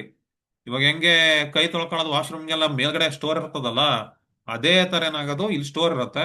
ಸೊ ಸ್ಪ್ರಿಂಕಲ್ ತರ ಬಂದ್ಬಿಟ್ಟು ಬೆಂಕಿ ಆಫ್ ಮಾಡುತ್ತೆ ಇದು. ರೋಡ್ ಸೈಡ್ ಏನಾರ ರೈಲ್ ಫೈರ್ ಕ್ಯಾಚ್ ಆದ್ರೆ ಓಕೆ, ಫೈರ್ ಇಂಜಿನ್ ಬರುತ್ತೆ. ಇನ್ ಕೇಸು ಈ ಸುರಂಗ ಮಾರ್ಗದಲ್ಲಿ ಏನಾರ ಆದ್ರೆ ಅಲ್ಲಿಗೆಲ್ಲ ಫೈರ್ ಇಂಜಿನ್ಸ್ ಹೋಗಕ್ಕಾಗಲ್ಲ ಬೆಟ್ಟಗಳಲ್ಲಿ, ಅವಾಗ ಇದು ಯೂಸ್ ಆಗತ್ತೆ ಅಂತ ಹೇಳ್ಬಿಟ್ಟು, ಬರ್ಲಿ ಅಂತ ಹೇಳು, ಇಂಡಿಯಾದಲ್ಲಿ ಇನ್ನೂ ಅಳವಡಿಸ್ಕೊಂಡಿಲ್ಲ, ಮುಂದಕ್ಕೆ ಬರ್ಲಿ ಅಂತ ಹೇಳ್ಬಿಟ್ಟು ಮಾಡಿದೆ ಇದನ್ನ. ನಮ್ದು ಮೈಸೂರು ಯೂನಿವರ್ಸಿಟಿ ಕಡೆಯಿಂದ ಚುಂಚನಗಿರಿನಲ್ಲಿ ಮಾಡಲ್ ಇತ್ತು, ಎಕ್ಸಿಬಿಷನ್ ಫಸ್ಟ್ ರ್ಯಾಂಕ್ ಅದು. University level Hassan government degree ಕಾಲೇಜಲ್ಲಿ ಮಾಡಲ್ ಆಗಿತ್ತು, ಅಲ್ಲೂ ಫಸ್ಟ್ ರ್ಯಾಂಕ್ ಬಂದಿತ್ತು. ಸ್ಟೇಟ್ ಲೆವೆಲ್ ಅಲ್ಲಿ ಇವಾಗ ಯಾಕತ್ತು, ಸ್ಟೇಟ್ ಲೆವೆಲ್ ಅಲ್ಲಿ ನಂದು ಯಾಕೋ ಬರ್ಲಿಲ್ಲ ಪ್ರೈಸ್, ಮೈಸೂರಲ್ಲಿ ಇತ್ತು ಬರ್ಲಿಲ್ಲ. ಅದಿನ್ನೂ ಅಳವಡಿಸ್ಕೊಂಡಿಲ್ಲ, ಮುಂದಕ್ಕೆ ಯಾವಾಗ ಬರುತ್ತೋ ಗೊತ್ತಿಲ್ಲ. 3D ಪ್ರಿಂಟಿಂಗ್ ಮಾಡಿದ್ದೆ NDRK ಕಾಲೇಜ್ ಹಾಸನಲ್ಲಿ, ಸೊ ಅದಕ್ಕೆ ಥರ್ಡ್ ಪ್ರೈಸ್ ಬಂದಿತ್ತು. ಇವಾಗ 3D ಪ್ರಿಂಟಿಂಗ್ ಈಗ ಬರ್ತಾ ಇದೆ, ಮನೆ ಮಾಡಲು ಆರ್ಗನ್ಸ್ ಅಲ್ಲಿ ಈಗ ಬರ್ತಾ ಇದೆ. ಇದರಿಂದ ಅವಾಗ ಏನ್ ಯೂಸ್ ಇರುತ್ತೆ ಅಂತ ಹೇಳ್ಬಿಟ್ಟು 2014ರಲ್ಲಿ ಹೇಳಿದೆ ನೋಡಿ ನಾನು. 2014 ನಿಮ್ಗೆ ಗೊತ್ತು, ನೆಟ್ ಇಲ್ಲ ಏನಿಲ್ಲ, ಬರೀ ನ್ಯೂಸ್ ಪೇಪರ್ ನೋಡಿ ಇಮೇಜ್ ಕಲೆಕ್ಷನ್ ಮಾಡ್ಕೋಬೇಕಿತ್ತು. ಅವಾಗ್ಲೇ ಇನ್ಫಾರ್ಮೇಶನ್ಸ್ ಕೊಟ್ಟಿದ್ದೆ ಇದನ್ನು. ಆಯ್ತಾ? ಹಿಂಗಿರತ್ತೆ, ಸೇಮ್ ಇವ್ರ ಕಥೆನೂ ಅದೇ ಆಯ್ತು. ಆಯ್ತಾ? ಗೆಲಿ ಅವರೆಲ್ಲ ನಿಜ ಹೇಳಿದ್ರು, ಸೀಸ್ ಆದ್ರು, ಹಿಂಗಾಗತ್ತೆ, ಸರಿನಾ? ಓಕೆ, ಈಗ ಗ್ರಹಣಗಳ ಬಗ್ಗೆ ನೋಡೋಣ, ಸರಿನಾ? ಗ್ರಹಣದ ಬಗ್ಗೆ ನೋಡೋಣ. ಗ್ರಹಣ ಹೇಳ್ಬೇಕು, ಗ್ಯಾಲಕ್ಸಿ ಹೇಳ್ಬೇಕು, ಆಯ್ತಾ? ಗೂಢಾಚಾರ ಅದು ಚೆನ್ನಾಗಿದೆ, ಅದೇ ಅನ್ಸುತ್ತೆ, ನನ್ಗೆ ಗೊತ್ತಿಲ್ಲ. ಅರ್ಜುನ್ ಸರ್ದು ಒಂದು ಬರುತ್ತೆ, ನಾಳೆ ಹೇಳ್ತೀನಿ ತಡ್ರಿ ಕ್ಲಾಸಲ್ಲಿ ಅದನ್ನ. ಗ್ರಹಣ ನೋಡ್ಬೇಕು, ಇನ್ನು ಗ್ಯಾಲಕ್ಸಿ ಹೇಳ್ಬೇಕು. ಗ್ರಹಣ ಬಹಳ ಸಿಂಪಲ್ ಕಾನ್ಸೆಪ್ಟ್ ಕಂಡ್ರಿ, ನಿನ್ನೆ ನಾನ್ ಕೇಳಕ್ಕಿಂತ ಮುಂಚೆ ನೀವೇ ಆನ್ಸರ್ ಹೇಳ್ತಾ ಇದ್ರಿ, ಹೌದಾ? ಏನಪ್ಪಾ ಗ್ರಹಣ ಅಂತ ಹೇಳಿದ್ರೆ, ನೋಡಿ ಇಲ್ಲಿ ಇಷ್ಟೇ, ಆಯ್ತಾ? ನಿನ್ನೆ ಸೆಮ್ ಅಂತ ಒಂದು ಕೋಡ್ ಹೇಳಿದ್ದೆ. ನೋಡ್ರಿ, ಇಲ್ಲಿ ಗ್ರಹಣ ಆಗ್ತಕ್ಕಂಥದ್ದು ಚಂದ್ರಂಗೆ, ನಾ ಎರಡೇ ಪಾಯಿಂಟ್ ನೆನ್ಪಿಡ್ಕೊಳ್ಳಿ, ಗ್ರಹಣ ಆಟೋಮೆಟಿಕ್ ಆಗಿ ನೆನ್ಪಿರ್ತ ನಿಮ್ಗೆ. ಗ್ರಹಣ ಆಗ್ತಕ್ಕಂಥದ್ದು ಚಂದ್ರಂಗೆ ಮತ್ತೆ ಸೂರ್ಯಂಗೆ, ಭೂಮಿಗೆ ಗ್ರಹಣ ಆಗಲ್ಲ, ಆಯ್ತಾ? ಸನ್ನು ಇದ್ದಿದ್ ಕಡೆನೆ ಇರ್ತಾನೆ, ಅದು ಎಲ್ಲೂ ಹೋಗಲ್ಲ. ಅದಕ್ಕೆ ಯಾಕಂದ್ರೆ ಸನ್ ಯಾಕೆ ಇದ್ದಿದ್ ಕಡೆ ಇರ್ತಾನೆ ಅಂತ ಕೇಳಿದ್ರೆ, ಬಿಕಾಸ್ ಅದು ಸೂರ್ಯ ಕೇಂದ್ರದ ಸಿದ್ಧಾಂತದ ಹೇಳಿದೀನಿ ನಾನು ನಿಮ್ಗೆ. ಸನ್ನು ಮಧ್ಯಭಾಗ, ಅದ್ರ ಸುತ್ತ ಎಲ್ಲಾ ಸುತ್ತುತ್ತವೆ ಅಂತ ಹೇಳಿದೀನಿ. ಸನ್ ಇದ್ದಿತ್ತಾನೆ ಇರ್ತಾನೆ. ಇಲ್ಲಿ ಪ್ಲೇಸ್ ನ ಚೇಂಜ್ ಮಾಡ್ಕೊಳ್ಳೋದು ಯಾವಪ್ಪ ಅಂತ ಕೇಳಿದ್ರೆ ಅರ್ತ್ ಮತ್ತೆ ಮೂನ್ ಮಾತ್ರ. ಯಾವುದು ಮಿಡಲ್ ಬರ್ತದಲ್ಲ, ಅದ್ರ ಆಪೋಸಿಟ್ ಗ್ರಹಣ ಆಯ್ತದೆ, ಇಷ್ಟೇ ನೆನ್ಪಿಡ್ಕೊಳ್ಳಿ, ಇನ್ನೇನಿಲ್ಲ. ಸನ್ನು ಸ್ಟಿಫ್ ಒಂದ್ ಕಡೆ ಇರ್ತಾನೆ, ಇಲ್ಲಿ ಇಂಟರ್ಚೇಂಜ್ ಆಗೋದು ಮೂನ್ ಮತ್ತೆ ಅರ್ತ್ ಮಾತ್ರ. ಯಾವ್ದು ಮಿಡಲ್ ಬರುತ್ತಲ್ಲ, ಅದ್ರ ಆಪೋಸಿಟ್ ಗ್ರಹಣ ಆಗತ್ತೆ. ಎಕ್ಸಾಂಪಲ್, ಫಸ್ಟ್ ಇಮೇಜ್ ಮೇಲ್ಗಡೆ ನೋಡಿ, ಅರ್ತ್ ಮಧ್ಯೆ ಬಂದಿದೆ, ಆಪೋಸಿಟ್ ಯಾವುದು, ಮೂನು.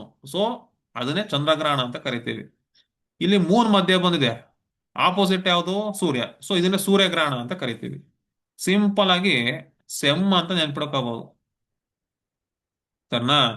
ಚಂದ್ರ, ಸರಿನಾ?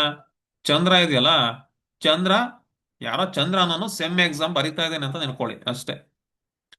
ಚಂದ್ರ ಅಂತಕ್ಕಂಥದ್ದು ಏನ್ ಮಾಡ್ತಾ ಇದ್ದೇನೆ, ಸೆಮ್ ಎಕ್ಸಾಮ್ ಬರಿತಾ ಇದ್ದೇನೆ ಅಂತ ನೋಡ್ಕೊಳ್ಳಿ ಅಷ್ಟೇ. ಅರ್ಥ ಆಯ್ತಾ? ನೋಡಿ, ಸನ್ನು ಅರ್ಥ ಮೂನು ಚಂದ್ರ, ಮುಗೀತು. ಮಿಕ್ಕಿದ ಆಪೋಸಿಟ್ ನಿಮಗೆ ಗೊತ್ತಾಗತ್ತೆ, ಇಷ್ಟು, ಇದನ್ನೇ ಗ್ರಹಣ ಅಂತ ಕರೆಯೋದು ನಾವು. ಸೊ ಸೂರ್ಯಗ್ರಹಣಕ್ಕೆ ಇಂಗ್ಲಿಷ್ ಲೂನರ್ ಎಕ್ಲಿಪ್ಸ್ ಅಂತ ಕರಿತೀವಿ. ಸರಿ, ಚಂದ್ರಗ್ರಹಣಕ್ಕೆ ನಾವು ಲೂನರ್ ಎಕ್ಲಿಪ್ಸ್ ಅಂತ ಹೇಳ್ತೀವಿ. ಸೂರ್ಯಗ್ರಹಣಕ್ಕೆ ನಾವು ಸೋಲಾರ್ ಎಕ್ಲಿಪ್ಸ್ ಅಂತ ಕರಿತೀವಿ. ಆಯ್ತಾ, ಇಂಗ್ಲಿಷ್ ಅಲ್ಲಿ ಹೇಳೋದು. ಸೊ ಲೂನಾ ಅಂತ ನೆನ್ಪಿಡ್ಕೊಳ್ಳಿ. ಲೂನಾ ಅಂತಕ್ಕಂತ ಏನ್ ಮಾಡಿದ್ರು, ವೆಹಿಕಲ್ ನ ಚಂದ್ರನ್ ಕಳಿಸಿದ್ರು ಅಂತ ನೆನ್ಪಿಡ್ಕೊಳ್ಳಿ. ಸೋಲಾರ್ ಸಿಸ್ಟಮ್ ಮಧ್ಯಭಾಗ ಚಂದ್ರ, ಅದನ್ನೇ ಸೋಲಾರ್ ಎಕ್ಲಿಪ್ಸ್, ಸೂರ್ಯಗ್ರಹಣ ಅಂತ ಹೇಳಿ. ಸೋಲಾರ್ ಎಕ್ಲಿಪ್ಸ್ ಅಂತ ಬಂದ್ರೆ ಸೋಲಾರ್ ಸಿಸ್ಟಮ್ ಅಲ್ಲಿ ಮಧ್ಯ ಸೂರ್ಯ ಬರುತ್ತೆ, ಅದನ್ನೇ ಸೋಲಾರ್ ಎಕ್ಲಿಪ್ಸ್ ಅಂತ ಹೇಳಿ ಸೂರ್ಯಗ್ರಹಣಕ್ಕೆ ಹೇಳ್ತೀವಿ ಅಂತ ನೋಡ್ಕೊಳ್ಳಿ ಅಷ್ಟೇ. ಅದನ್ನೇ ಗ್ರಹಣ ಅಂತ ಹೇಳೋದು. ಅದನ್ನ ನಿಮ್ಗೆ ಥಿಯರಿ ತರ ನೋಟ್ಸ್ ಇಷ್ಟು ಕೊಟ್ಟಿದ್ದೀನಿ, ನೋಡ್ಕೊಳ್ಳಿ, ಇಷ್ಟರಲ್ಲೇ ಕವರ್ ಆಗತ್ತೆ. ನೋಡಿ, ಸೂರ್ಯ ಭೂಮಿ ಚಂದ್ರ ಈ ಮೂರು ಆಕಾಶಕಾಯಗಳು ಒಂದೇ ಸರಳ ರೇಖೆಯಲ್ಲಿ ಬಂದಾಗ ಗ್ರಹಣ ಆಗತ್ತೆ. ಎಲ್ಲಾ ಟೈಮು ಗ್ರಹಣ ಆಗಲ್ಲ, ಸರಿನಾ? ಎಲ್ಲಾ ಟೈಮು ಗ್ರಹಣ ಆಗಲ್ಲ. ನೋಡಿ ಇಲ್ಲಿ ನಾನು ಇಮೇಜ್ ಕೊಟ್ಟಿದ್ದೀನಿ, ಮೂರು ಒಂದೇ ಲೈನ್ ಅಲ್ಲಿ ಇದ್ದಾವೆ. ಈ ಮೂರು ಒಂದೇ ಲೈನ್ ಇದ್ದಾವೆ. ಯಾವಾಗ ಮೂರು ಒಂದೇ ಲೈನ್ ಅಲ್ಲಿ ಬರ್ತಾವಲ್ಲ, ಅವಾಗ ಏನಾಗಿರ್ತದೆ, ಗ್ರಹಣ ಅಂತಕ್ಕಂಥದ್ದು ಆಗತ್ತೆ. ಗ್ರಹಗಳಲ್ಲಿ ಮುಖ್ಯವಾಗಿ ಎರಡ್ ತರ, ಒಂದು ಸೂರ್ಯಗ್ರಹಣ ಅಂತ ಹೇಳ್ತೀವಿ, ಒಂದು ಚಂದ್ರಗ್ರಹಣ ಅಂತ ಕರಿತೀವಿ, ಸರಿನಾ? ನೋಡಿ, ಸೋಲಾರ್ ಎಕ್ಲಿಪ್ಸ್ ಅಂತ ಬಂದಾಗ,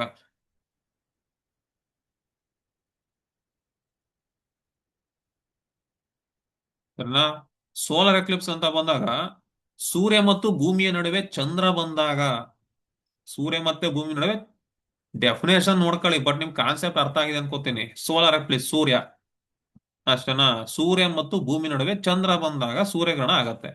ಚಂದ್ರನ ಚಂದ್ರನು ಸೂರ್ಯನ ಬೆಳಕನ್ನು ತಡೆ ಹಿಡಿಯೋದ್ರಿಂದ ಭೂಮಿ ಮೇಲೆ ಚಂದ್ರನ ನೆರಳು ಬೀಳುತ್ತೆ, ಅವಾಗ ಗ್ರಹಣ ಆಗತ್ತೆ. ಚಂದ್ರನು ಸೂರ್ಯನ ಬೆಳಕನ್ನು ತಡೆ ಹಿಡಿಯೋದ್ರಿಂದ, ನೋಡಿ ಇಲ್ಲಿ ಇಮೇಜ್ ನೋಡಿ ಇಲ್ಲಿ, ಮೊದಲನೇ ನೋಡಿ, ಚಂದ್ರ ಏನ್ ಮಾಡ್ತಾ ಇದ್ದಾನೆ, ಸೂರ್ಯನ ಬೆಳಕನ್ನ ತಡೆ ಹಿಡಿತಾ ಇದ್ದಾನೆ. ಇಲ್ಲಿ ಸೋಲಾರ್ ಎಕ್ಲಿಪ್ಸ್ ಎರಡನೇದು ನೋಡಿ, ಇಲ್ಲಿ ತಡೆ ಹಿಡಿತಾ ಇದ್ದಾನೆ, ಸರಿನಾ? ಸೊ ಅವಾಗ ಚಂದ್ರನ ಮೇಲೆ ನೆರಳು ಬೀಳುತ್ತದೆ.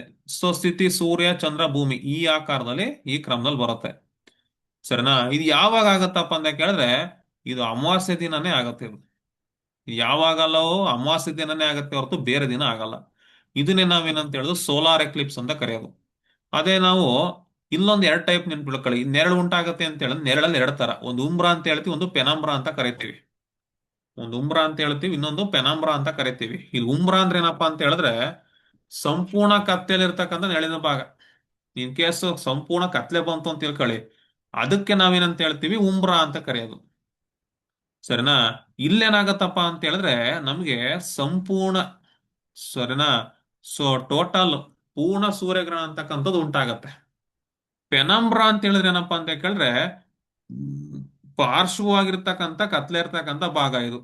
ಇಲ್ಲಿ ಭಾಗಶಃ ಸೂರ್ಯಗ್ರಹಣ ಅಂತಕ್ಕಂಥದ್ದು ಉಂಟಾಗತ್ತೆ. ಇಲ್ಲಿ ಭಾಗಶಃ ಸೂರ್ಯಗ್ರಹಣ ಅಂತಕ್ಕಂಥದ್ದು ಏನಾಗಿರುತ್ತೆ, ಉಂಟಾಗತ್ತೆ. ಇದು ನೆರಳಲ್ಲಿ ಬರ್ತಕ್ಕಂಥ ಟೈಪ್ಸ್ ಇದು, ಸರಿನಾ? ಉಮ್ರಾ ಅಂತಕ್ಕಂಥದ್ದು ಇದು, ಪೆನಂಬ್ರಾ ಅಂತಕ್ಕಂಥದ್ದು ಇದು. ಇದು ಉಮ್ರಾ, ಇದು ಪೆನಂಬ್ರಾ. ಅರ್ಥ ಆಯ್ತಾ? ಸಂಪೂರ್ಣ ಕತ್ಲೆ ಇರ್ತಕ್ಕಂಥ ನೆರಳಿನ ಭಾಗ ಅದು ಪೂರ್ಣ ಸೂರ್ಯಗ್ರಹಣ. ಪೆನಂಬ್ರಾ ಅಂತ ಕೇಳಿದ್ರೆ ಇದು ಪಾರ್ಷಿಯಲ್ ಸೋಲಾರ್ ಎಕ್ಲಿಪ್ಸ್ ಅಂದ್ರೆ ಪೆನಂಬ್ರಾ. ಟೋಟಲ್ ಸೋಲಾರ್ ಎಕ್ಲಿಪ್ಸ್ ಅಂತ ಕೇಳಿದ್ರೆ ಉಮ್ರಾ ಅಂತ ಹೇಳ್ತೀವಿ ಅಷ್ಟೇ, ಸರಿನಾ? ಸೊ ಇದು ನಮ್ಗೆ ಸೂರ್ಯಗ್ರಹಣದ್ದು. ಚಂದ್ರಗ್ರಹಣ ಆಲ್ರೆಡಿ ಹೇಳಿದೆ, ಸೆಮ್ ಅಂತ ನೆನ್ಪಿಡ್ಕೊಳ್ಳಿ ಅಂತ ಹೇಳಿದೆ. ನೋಡಿ, ಸೂರ್ಯ ಚಂದ್ರ ನಡುವೆ ಭೂಮಿ ಬಂದಾಗ ಚಂದ್ರಗ್ರಹಣ ಉಂಟಾಗತ್ತೆ. ಭೂಮಿ ನೆರಳು ಚಂದ್ರನ ಮೇಲೆ ಬೀಳೋದ್ರಿಂದ ಚಂದ್ರ ನಮಗೇನಾಗಲ್ಲ, ಕಾಣಿಸಲ್ಲ, ಅಥವಾ ಕೆಂಪು ಬಣ್ಣದಲ್ಲಿ ಕಾಣಿಸ್ತದೆ, ಸರಿನಾ?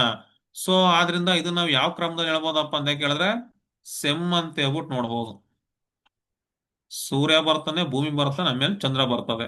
ಇದು ಯಾವಾಗ ಆಗತ್ತಪ್ಪ ಅಂತ ಕೇಳಿದ್ರೆ, ಇದು ಯಾವಾಗಲೂ ಹುಣ್ಣಿಮೆ ದಿನ ಏನಾಗಿರ್ತದೆ, ಉಂಟಾಗತ್ತೆ. ಇದು ಯಾವಾಗ್ಲೂ ನಮ್ಗೆ ಏನಾಗತ್ತಪ್ಪ ಅಂತ ಹೇಳಿದ್ರೆ, ನೋಡಿ, ಇದು ಹುಣ್ಣಿಮೆ ದಿನ, ಫುಲ್ ಮೂನ್ ಅಂತ ಕರಿತೀವಿ, ಫುಲ್ ಮೂನ್ ಡೇ ಅಂತ ಹೇಳ್ತೀವಿ. ಸೊ ಇದನ್ನ ಆ ದಿನ ಏನಾಗಿರುತ್ತೆ, ಇದು ಉಂಟಾಗತ್ತೆ. ಇದು ವಿಶೇಷತೆ ಏನಪ್ಪಾ ಅಂತ ಕೇಳಿದ್ರೆ, ಚಂದ್ರಗ್ರಹಣದ ಸಮಯದಲ್ಲಿ ಚಂದ್ರನು ಕೆಲವೊಮ್ಮೆ ಗಾಢ ಕೆಂಪು ಬಣ್ಣಕ್ಕೆ ತಿರುಗ್ತಾನೆ, ಫುಲ್ ರೆಡ್ ಆಗತ್ತೆ. ಇದನ್ನ ನಾವೇನಂತ ಹೇಳ್ತೀವಿ, ಬ್ಲಡ್ ಮೂನ್ ಅಂತಾನು ಕರಿತೀವಿ. ನಿಮ್ಗೆ ಸ್ಟೇಟ್ಮೆಂಟ್ ಇದು ಹೆಂಗ್ ಕ್ವಶನ್ಸ್ ಆಗುತ್ತೆ ಅಂತ ನಿಮಗೆ ಸ್ಟೇಟ್ಮೆಂಟ್ ವೈಸ್ ಆಗ್ಬೋದು. ಸೊ ಇವಾಗ ಹೆಂಗಾಗತ್ತೆ, ಯಾವ್ದ್ರ ಮಧ್ಯೆ ಯಾವ್ದು ಬರುತ್ತೆ, ಮತ್ತೆ ನಿಮ್ಗೆ ಚಂದ್ರಗ್ರಹಣ ಅಮಾವಾಸ್ಯೆ ದಿನ ಆಗತ್ತೆ, ಅಮಾವಾಸ್ಯೆ ಅಂತ ಅನ್ಕೊಂಡ್ಬಿಡ್ತಾರಲ್ಲ, ಯಾಕಂದ್ರೆ ಅಮಾವಾಸ್ಯೆ ದಿನ ಚಂದ್ರನೇ ಕಾಣಲ್ಲ, ಹಂಗಾಗಿ ಚಂದ್ರ ಕಾಣುತ್ತಲ್ಲ ಅದಕ್ಕೆ ಗ್ರಹಣ ಆಗಿದೆ ಅಂತ ಅನ್ಕೊಂಡ್ಬಿಡ್ತಾರೆ. ಬಟ್ ನೆನ್ಪಿಡ್ಕೊಳ್ಳಿ, ಚಂದ್ರಗ್ರಹಣ ಆಗೋದು ಹುಣ್ಣಿಮೆ ದಿನ, ಸೂರ್ಯಗ್ರಹಣ ಆಗೋದು ಅಮಾವಾಸ್ಯೆ ದಿನ, ಬ್ಲಡ್ ಮೂನ್. ಸೊ ಹಂಗಾದ್ರೆ ನಮ್ಗೆ ಡೌಟ್ ಬರುತ್ತೆ, ಹುಣ್ಣಿಮೆ ದಿನ ಆಗತ್ತೆ ಅಮಾವಾಸ್ಯೆ ದಿನ ಆಗತ್ತೆ, ಹಾಗಾದ್ರೆ ಬರೋ ಹುಣ್ಣಿಮೆ ಬರೋ ಅಮಾವಾಸ್ಯೆ ಎಲ್ಲಾ ದಿನಾನು ಅಂದ್ರೆ ತಿಂಗಳಿಗೆ ಎರಡೆರಡು, ತಿಂಗಳಿಗೆ ಒಂದ್ಸತಿ ಚಂದ್ರಗ್ರಹಣ, ಚಂದ್ರಗೆ ಒಂದ್ಸತಿ ಸೂರ್ಯಗ್ರಹಣ, ಹಂಗೇನಾರ ಆಗತ್ತಾ? ಹಂಗಾಗಲ್ಲ. ಸರಿನಾ? ಗ್ರಹಣ ಏನಾಗಲ್ಲ, ಪ್ರತಿ ತಿಂಗಳು ಆಗಲ್ಲ. ಅದೊಂದು ಅಲ್ಲೇ ಇಟ್ಕೊಳ್ಳಿ. ಇದು ಅಮಾವಾಸ್ಯೆ ದಿನ ಆಗತ್ತೆ, ಹುಣ್ಮೆ ದಿನ ಆಗತ್ತೆ ಅಂತ ಹೇಳ್ತೀವಿ ಹೊರತು ಎಲ್ಲಾ ದಿನನೂ ನಿಮ್ಗೆ ಗ್ರಹಣ ಅಂತಕ್ಕಂಥದ್ದು ಆಗೋದಿಲ್ಲ. ಯಾಕಪ್ಪ ಅಂತ ಹೇಳಿದ್ರೆ ನಮ್ಗೆ ಪ್ರತಿ ತಿಂಗಳು ಅಮಾವಾಸ್ಯೆ ಮತ್ತೆ ಉಣ್ಮೆ ಬರುತ್ತೆ, ಆದ್ರೆ ಪ್ರತಿ ತಿಂಗಳು ಗ್ರಹಣ ಅಂತ ಸಂಭವಿಸಲ್ಲ. ಇದಕ್ಕೆ ಕಾರಣ ಏನಪ್ಪಾ ಅಂತ ಕೇಳಿದ್ರೆ ಚಂದ್ರನ ಕಕ್ಷೆ ಏನಾಗಿರ್ತದೆ, ಸ್ವಲ್ಪ ಓರೆಯಾಗಿದೆ, ಎಲಿಪ್ಟಿಕಲ್ ತರ. ಅಂದ್ರೆ ಆರ್ಬಿಟಲ್ ಟಿಲ್ಟ್ ಅಂತ ಏನ್ ಮಾಡ್ತೀವಿ ಕರಿತೀವಿ. ಚಂದ್ರನ ಕಕ್ಷೆ ಸ್ವಲ್ಪ ಓರೆ ಬರುತ್ತೆ, ಅದನ್ನ ಆರ್ಬಿಟಲ್ ಟಿಲ್ಟ್ ಅಂತ ಹೇಳ್ತೀವಿ. ಹಂಗಂದ್ರೆ ಏನಪ್ಪಾ ಅಂತ ಹೇಳಿದ್ರೆ ಭೂಮಿಯ ಕಕ್ಷೆಗೆ ಹೋಲಿಸಿದ್ರೆ ಚಂದ್ರನ ಕಕ್ಷೆ ಸುಮಾರು 5 ಡಿಗ್ರಿ ಆಗಿದೆ, ಓರೆ ಆಗಿರ್ತದೆ. ಭೂಮಿ ಕಕ್ಷೆ ಗೊತ್ತು ನಿಮ್ಗೆ, ಎಲಿಪ್ಟಿಕಲ್ ಆರ್ಬಿಟ್ ಅಂತ ಹೇಳ್ತೀವಿ. ಹೌದಾ? ಭೂಮಿ ಕಕ್ಷೆಗೆ ನಾವೇನಂತ ಹೇಳ್ತೀವಿ, ಎಲಿಪ್ಟಿಕಲ್ ಆರ್ಬಿಟ್ಸ್ ಅಂತ ಕರಿತೀವಿ. ಹಂಗೆ ಸ್ವಲ್ಪ ಕ್ರಾಸ್ ಆಗಿರುತ್ತೆ ಅಂತ ಅರ್ಥ. ಸೊ ನಮ್ಮ ಕಕ್ಷೆಗೆ ಹೋಲಿಸಿದ್ರೆ ಚಂದ್ರನ ಕಕ್ಷೆ ಏನಾಗಿರ್ತದೆ, 5 ಡಿಗ್ರಿ ಅಷ್ಟು ಓರೆ ತರ ಕಂಡು ಬರ್ತದೆ. 5 ಡಿಗ್ರಿ ಓರೆ ಆಗಿರ್ತದೆ. ಆದ್ರಿಂದ ಹೆಚ್ಚಿನ ಸಮಯ ಚಂದ್ರನ ನೆರಳೇನಾಗಿರ್ತದೆ, ಭೂಮಿ ಮೇಲೆ ಬೀಳದೆ ಮೇಲೆ ಅಥವಾ ಕೆಳಗಾದೋಗುತ್ತೆ. ಹೆಚ್ಚಿನ ಸಮಯ ಚಂದ್ರನ ನೆರಳು ಭೂಮಿ ಮೇಲೆ ಬೀಳದಲೆ, ಸರಿನಾ, ಬೀಳದೆ ಮೇಲೆ ಅಥವಾ ಕೆಳಗೇನಾಗಿರುತ್ತೆ ಆದೋಗ್ಬಿಡುತ್ತೆ. ಯಾವಾಗ ಈ ಮೂರೂ ಕಾಯಗಳು ನಿಖರವಾಗಿ ಒಂದೇ ರೇಖೆ ಬಂದ್ಬಿಡ್ತಾವ ನೋಡಿ, ಎಲ್ಲಾ ಸಲಿನೂ ಬರಲ್ಲ. ಈ ಗ್ರಹಣ ಆಗ್ಬೇಕಂದ್ರೆ ಏನಾಗ್ಬೇಕು, ಸೂರ್ಯ ಚಂದ್ರ ಭೂಮಿ ಎಲ್ಲ ಒಂದೇ ಲೈನಲ್ಲಿ ಬರಬೇಕು. ಬಟ್ ಎಲ್ಲ ಒಂದೇ ಲೈನಲ್ಲಿ ಬರಲ್ಲ. ಯಾಕೆ ಬರಲ್ಲ ಅಂತ ಹೇಳಿದ್ರೆ ಇಲ್ಲಿದೆಯಲ್ಲ, ಹೆಚ್ಚಿನ ಸಮಯ ಚಂದ್ರ ನೆರಳೇನಾಗಿರ್ತದೆ ಭೂಮಿ ಮೇಲೆ ಬೀಳದಲೆ ಮೇಲೆ ಅಥವಾ ಕೆಳಗೆ ಹೋಗ್ಬಿಡ್ತದೆ, ಯಾಕಂದ್ರೆ 5 ಡಿಗ್ರಿ ವಾರೆ ಆಗಿರೋದ್ರಿಂದ. ಇನ್ ಕೇಸ್ ಮೂರು ಒಂದೇ ರೇಖೆಯಲ್ಲಿ ಬಂದು ಅಂತ ತಿಳ್ಕೊಳ್ಳಿ, ನಿಖರವಾಗಿ ಒಂದೇ ರೇಖೆಯಲ್ಲಿ ಸಂಧಿಸ್ತಾವಲ್ಲ, ಅವಾಗ ಇದನ್ನ ಇದನ್ನ ಸಿಜಿ ಅಂತಾನು ಕರಿತೀವಿ. ಆಗ ಮಾತ್ರ ಏನಾಗಿರುತ್ತೆ, ಗ್ರಹಣ ಆಗತ್ತೆ. ಮಿಕ್ಕಿ ಟೈಮಲ್ಲಿ ಏನಾಗಲ್ಲ, ಗ್ರಹಣ ಅಂತಕ್ಕಂಥದ್ದು ಆಗೋದಿಲ್ಲ. ಮಿಕ್ಕಿ ಟೈಮಲ್ಲಿ ಈ ಒಂದು ಗ್ರಹಣ ಅಂತಕ್ಕಂಥದ್ದು ಏನಾಗಲ್ಲ, ಆಗಲ್ಲ. ಇದನ್ನೇ ನಾವೇನಂತ ಹೇಳ್ತೀವಿ, ಗ್ರಹಣ ಅಂತ ಕರೆಯೋದು. ಸರಿನಾ? ಸೊ ಇಷ್ಟೇ ಗ್ರಹಣ ಅಂತ ಹೇಳಕ್ ಬರಲ್ಲ, ಎಷ್ಟಾರೋ ಆಗ್ಬೋದು. ಒಂದು ಹಿರಿಯರಲ್ಲಿ ಸ್ಪೆಸಿಫಿಕ್ ಇಷ್ಟೇ ಅಂತ ಹೇಳಕ್ ಬರಲ್ಲ, ನಿಮ್ಗೆ ಎಷ್ಟಾರು ಏನಾಗ್ಬೋದು, ಗ್ರಹಣ ಅಂತಕ್ಕಂಥದ್ದು ಆಗ್ಬೋದು. ಸರಿನಾ? ಒಟ್ಟ ಈ ಮೂರು ಏನಾಗ್ಬೇಕು, ಆಗ್ಬೇಕು. ಮೂರು ನಿಮ್ಗೆ ಏನಾಗ್ಬೇಕು, ಒಂದೇ ರೇಖೆಯಲ್ಲಿ ಬರ್ಬೇಕು. ಆ ಬಂದಾಗ ಏನಾಗಿರುತ್ತೆ, ಆಗತ್ತೆ. ಇದನ್ನೇ ನಾವೇನಂತ ಕರಿತೀವಿ, ಗ್ರಹಣ ಅಂತ ಹೇಳೋದು. ಸೊ ನಿಮ್ಗೆ ಎಕ್ಸಾಮ್ ಪಾಯಿಂಟ್ ಆಫ್ ವ್ಯೂ ಇಂದ ಕ್ವಶನ್ಸ್ ಆದ್ರೆ ಮ್ಯಾಕ್ಸಿಮಮ್ ನಾನ್ ನೋಡ್ದ ಕೇಳಿರೋದು ಸೂರ್ಯಗ್ರಹಣ ಯಾವಾಗ ಆಗತ್ತೆ, ಚಂದ್ರಗ್ರಹಣ ಯಾವಾಗ ಆಗತ್ತೆ ಅಂತ ಕೇಳಿದ್ದೇನೆ ಅಷ್ಟೇ. ಅಂದ್ರೆ ನನ್ಗೆ ಯಾವ್ದ್ರ ನೇರ ಯಾವ್ದು ಬರುತ್ತೆ ಆ ತರ ಕ್ವಶನ್ಸ್ ಕೇಳಿದಾನೆ. ಮತ್ತೆ ಇದು ಅಮಾವಾಸ್ಯೆ ದಿನ ಆಗತ್ತಾ, ಹುಣ್ಮೆ ದಿನ ಆಗತ್ತಾ, ಪೆನಾಂಬ್ರಾ ಉಮ್ರಾ ಇವೆಲ್ಲ ಕೇಳಿದ್ದು ರೇರು, ನಾನೆಲ್ಲೂ ನೋಡಿಲ್ಲ. ಬಟ್ ಮೇಜರ್ ಆಗಿ ಅದನ್ನ ನೋಡ್ಕೊಳ್ಳಿ. ಸರಿನಾ? ಮೇಜರ್ ಆಗಿ ಇಷ್ಟನ್ನ ನೋಡ್ಕೊಳ್ಳಿ. ಆಯ್ತಾ? ಇಷ್ಟೇ ನೋಡಿ, ಇಷ್ಟನ್ನೇ ನೋಡ್ಕೊಳ್ಳಿ. ಸೂರ್ಯನ ಬಗ್ಗೆ ಆಲ್ರೆಡಿ ಹೇಳಿದೆ ನಿಮ್ಗೆ. ಸೂರ್ಯನ ಬಗ್ಗೆ ನಿಮ್ಗೆ ಆಲ್ರೆಡಿ ಹೇಳಿದ್ದೀನಿ. ಸೂರ್ಯನ ಇಷ್ಟು ಗೊತ್ತಿರ್ಲಿ. ಆಯ್ತಾ? ನೆಕ್ಸ್ಟ್ ಗ್ಯಾಲಕ್ಸಿ ಹೇಳಿಲ್ಲಲ್ಲ ನಿಮ್ಗೆ, ಗ್ಯಾಲಕ್ಸಿ ಹೇಳಿಲ್ಲ.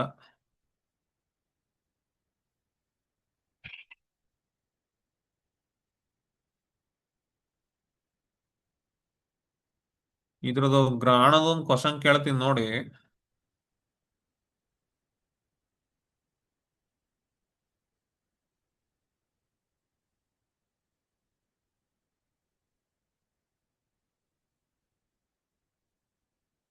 PDF ಹೋಗ್ತೀನಿ ಹಂಗೆ. PDF ಒಂದು ಯಾಕೋ ಲೇಟ್ ಆಗಿ ಅಪ್ಲೋಡ್ ಆಗತ್ತೆ, ಅದು ಯಾಕೆ ಅಂತ ಗೊತ್ತಾಯ್ತಾ ಇಲ್ಲ.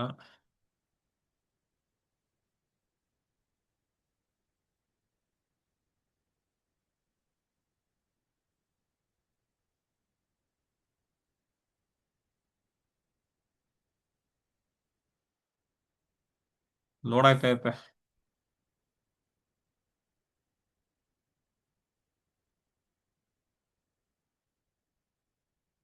ಹ್ಮ್.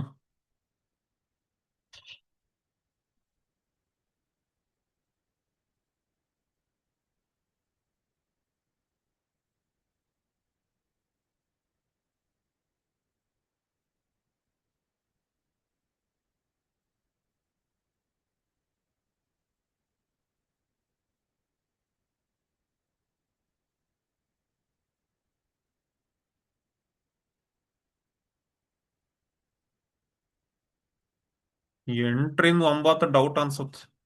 ಒಂದ್ ಏಳು ಆಗ್ಬೋದು ಅನ್ಕೊಂಡಿದೀನಿ ನಾನು. ಒಂಬತ್ತರ ತನ ಡೌಟು, ಒಂದ್ ಏಳು ಆದ್ರೂ ಆಗತ್.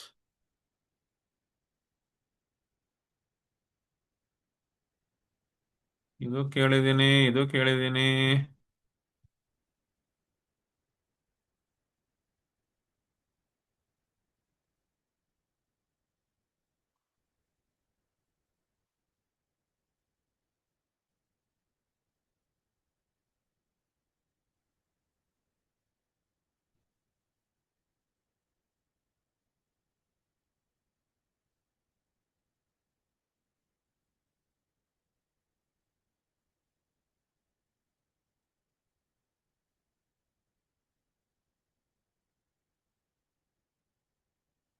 ಹ್ಮ್, ಹೇಳಿ ಇದು.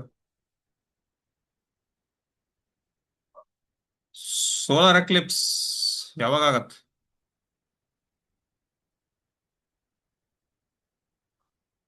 ಸೂರ್ಯಗ್ರಹಣ ಯಾವಾಗ ಆಗತ್ತೆ ಹೇಳಿ, ಆಪ್ಷನ್ಸ್ ನೀವೇ ಓದ್ಕೊಳ್ಳಿ.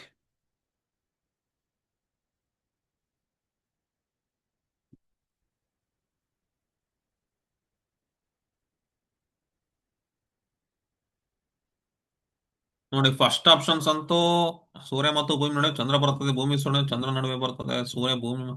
ಮೂರನೇ ಆಪ್ಷನ್ ಆಗೋದಿಲ್ಲ, ಸೂರ್ಯ ಭೂಮಿ ಮತ್ತೆ ಚಂದ್ರ ನಡುವೆ ಬರುತ್ತೆ ಅಂತ ಮೂರನೇದು ಆಗೋದೇ ಅಲ್ಲ. ಸರಿನಾ? ಇನ್ಯಾವಾಗ ಆಗತ್ತೆ? ಆಪ್ಷನ್ಸ್ ಬಂದು ಎ. ಹೌದಾ? ಮೂನ್ ಏನಾಗ್ತಾನೆ, ಸೂರ್ಯ ಮತ್ತೆ ಅರ್ಥ ಮಧ್ಯ ಬರ್ತದೆ, ಅವಾಗ ಸೂರ್ಯಗ್ರಹಣ ಆಗತ್ತೆ. ಆಯ್ತಾ? ಚಂದ್ರಗ್ರಹಣ ಅಂತ ಕೇಳಿದ್ರೆ ಏನ್ ಅನ್ಸರು? ಚಂದ್ರಗ್ರಹಣ ಅಂತ ಕೇಳಿದ್ರೆ ಅವಾಗ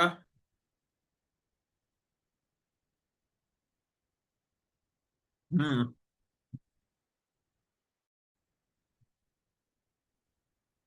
ಸಿ ಅಂಗ್ರಿ ಆಗತ್ತೆ ಚಂದ್ರಗ್ರಹಣ ಅಂತ ಕೇಳಿದ್ರೆ. ಚಂದ್ರಗ್ರಹಣ ಅಂತ ಕೇಳಿದಾಗ ಎರಡನೇದು ಅರ್ಥ ಏನಾಗತ್ತೆ, ಸೂರ್ಯ ಮತ್ತು ಭೂಮಿ ನಡುವೆ ಬರುತ್ತೆ. ಅರ್ಥ ಆಯ್ತಾ?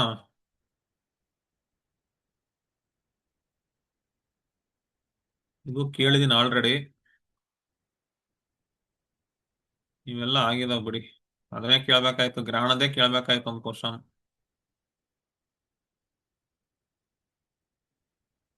ಹೊಸಾರ್ಸ್ ಪಲ್ಸರ್ಸ್ ಇನ್ನೂ ಆಗಿಲ್ಲ.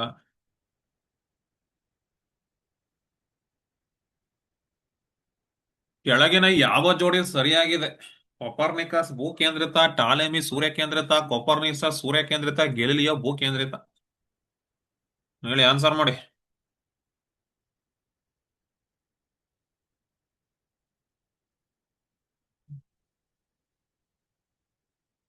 ಹ್ಮ್ ನೋಡಿ, ಟಾಲೆಮಿ ಸೂರ್ಯ ಕೇಂದ್ರಿತ ಬರಲ್ಲ.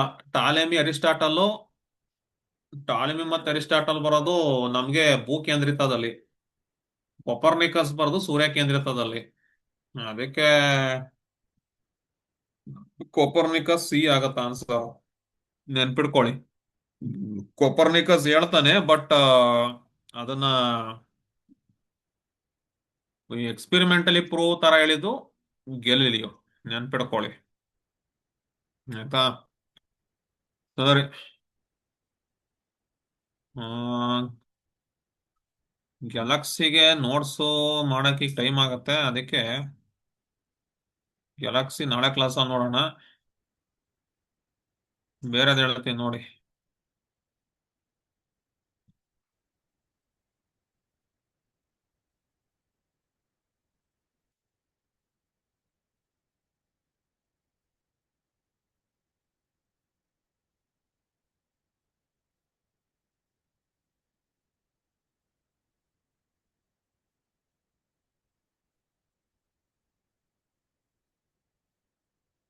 ನೋಡಿ, ಇನ್ನೊಂದು ಬ್ಲ್ಯಾಕ್ ಹೋಲ್ಸ್ ಅಂತ ಬರುತ್ತೆ. ಸರಿನಾ? ಆ ಬ್ಲ್ಯಾಕ್ ಹೋಲ್ಸ್ ಅಂತ ಹೇಳಿದ್ರೆ ಏನಂತ ನೋಡೋಣ. ಟೈಮ್ ಆಗೇ ಬಿಡುತ್ತಲ್ಲ ಇಷ್ಟು ಬೇಗ. ಹ್ಮ್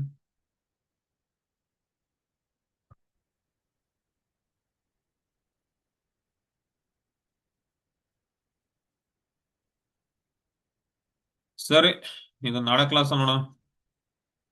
ಬಿಗ್ ಬ್ಯಾಂಗ್ ಥಿಯರಿ ಹೇಳ್ಬೇಕ್ರಿ. ಯಾರು ಹೇಳೋದು ಅಂದಿದ್ದು? ಬಿಗ್ ಬ್ಯಾಂಗ್ ಥಿಯರಿ ನಿಮಗೆ ಫಸ್ಟ್ ಕ್ಲಾಸ್ ಅಲ್ಲಿ ಹೇಳಿದೀನಿ. ಹಾ, ಹೇಳಕ್ಕೆ ಅಲ್ವಾ ಇದನ್ನ ಹಾಕೊಂಡಿರೋದು ಸ್ಲೈಡ್ಸು. ಬಿಗ್ ಬ್ಯಾಂಗ್ ಥಿಯರಿ ಇದೆಯಲ್ಲ ಇಲ್ಲಿ. ಫಸ್ಟ್ ಕ್ಲಾಸಲ್ಲಿ ಹೇಳಿದೀನಿ, ಓಲ್ಡ್ ಕ್ಲಾಸ್ ನೋಡ್ಬಿಟ್ಟು ಆಮೇಲೆ ನ್ಯೂ ಕ್ಲಾಸ್ ನೋಡಿ ಎಲ್ಲಾರು. ಅದು ಪೇಜಸ್ ಅಲ್ಲಿ ಹೇಳಿದೆ, ಸ್ಲೈಡ್ ಅಲ್ಲಿ ಹಾಕೊಂಡು ಇನ್ನೊಂದು ನೋಡ್ಸಿದ್ದು, ಇದನ್ನ ಹೇಳ್ತೇನೆ. ನಾಳೆ ಕ್ಲಾಸಲ್ಲಿ ನೋಡೋಣ, ನಾಳೆ 10 ಗಂಟೆಗೆ ಜಾಯ್ನ್ ಆಗಿ. ಆಗ್ಲೇ ಹೇಳಿದೀನಿ, ಇದನ್ನ ಆಗಿರ್ಲಿಲ್ಲ. ಸೊ ನೋಟ್ಸ್ನ ನಾಳೆ ಕಂಪ್ಲೀಟ್ ಆದ್ಮೇಲೆ ನಾಳೆ ಒಟ್ಟಿಗೆ ಅಪ್ಲೋಡ್ ಮಾಡ್ತೀನಿ, ಇವತ್ತು ಅಪ್ಲೋಡ್ ಮಾಡಲ್ಲ. ನಾಳೆ ಇನ್ನು ಸ್ಟಾರ್ಸ್ ಹೇಳ್ಬೇಕು ಇವೆಲ್ಲ. Galaxy, big bang theory, black hole syllabus ಎಲ್ಲ ಆದ್ರೂ ಹೇಳ್ತೀನಿ.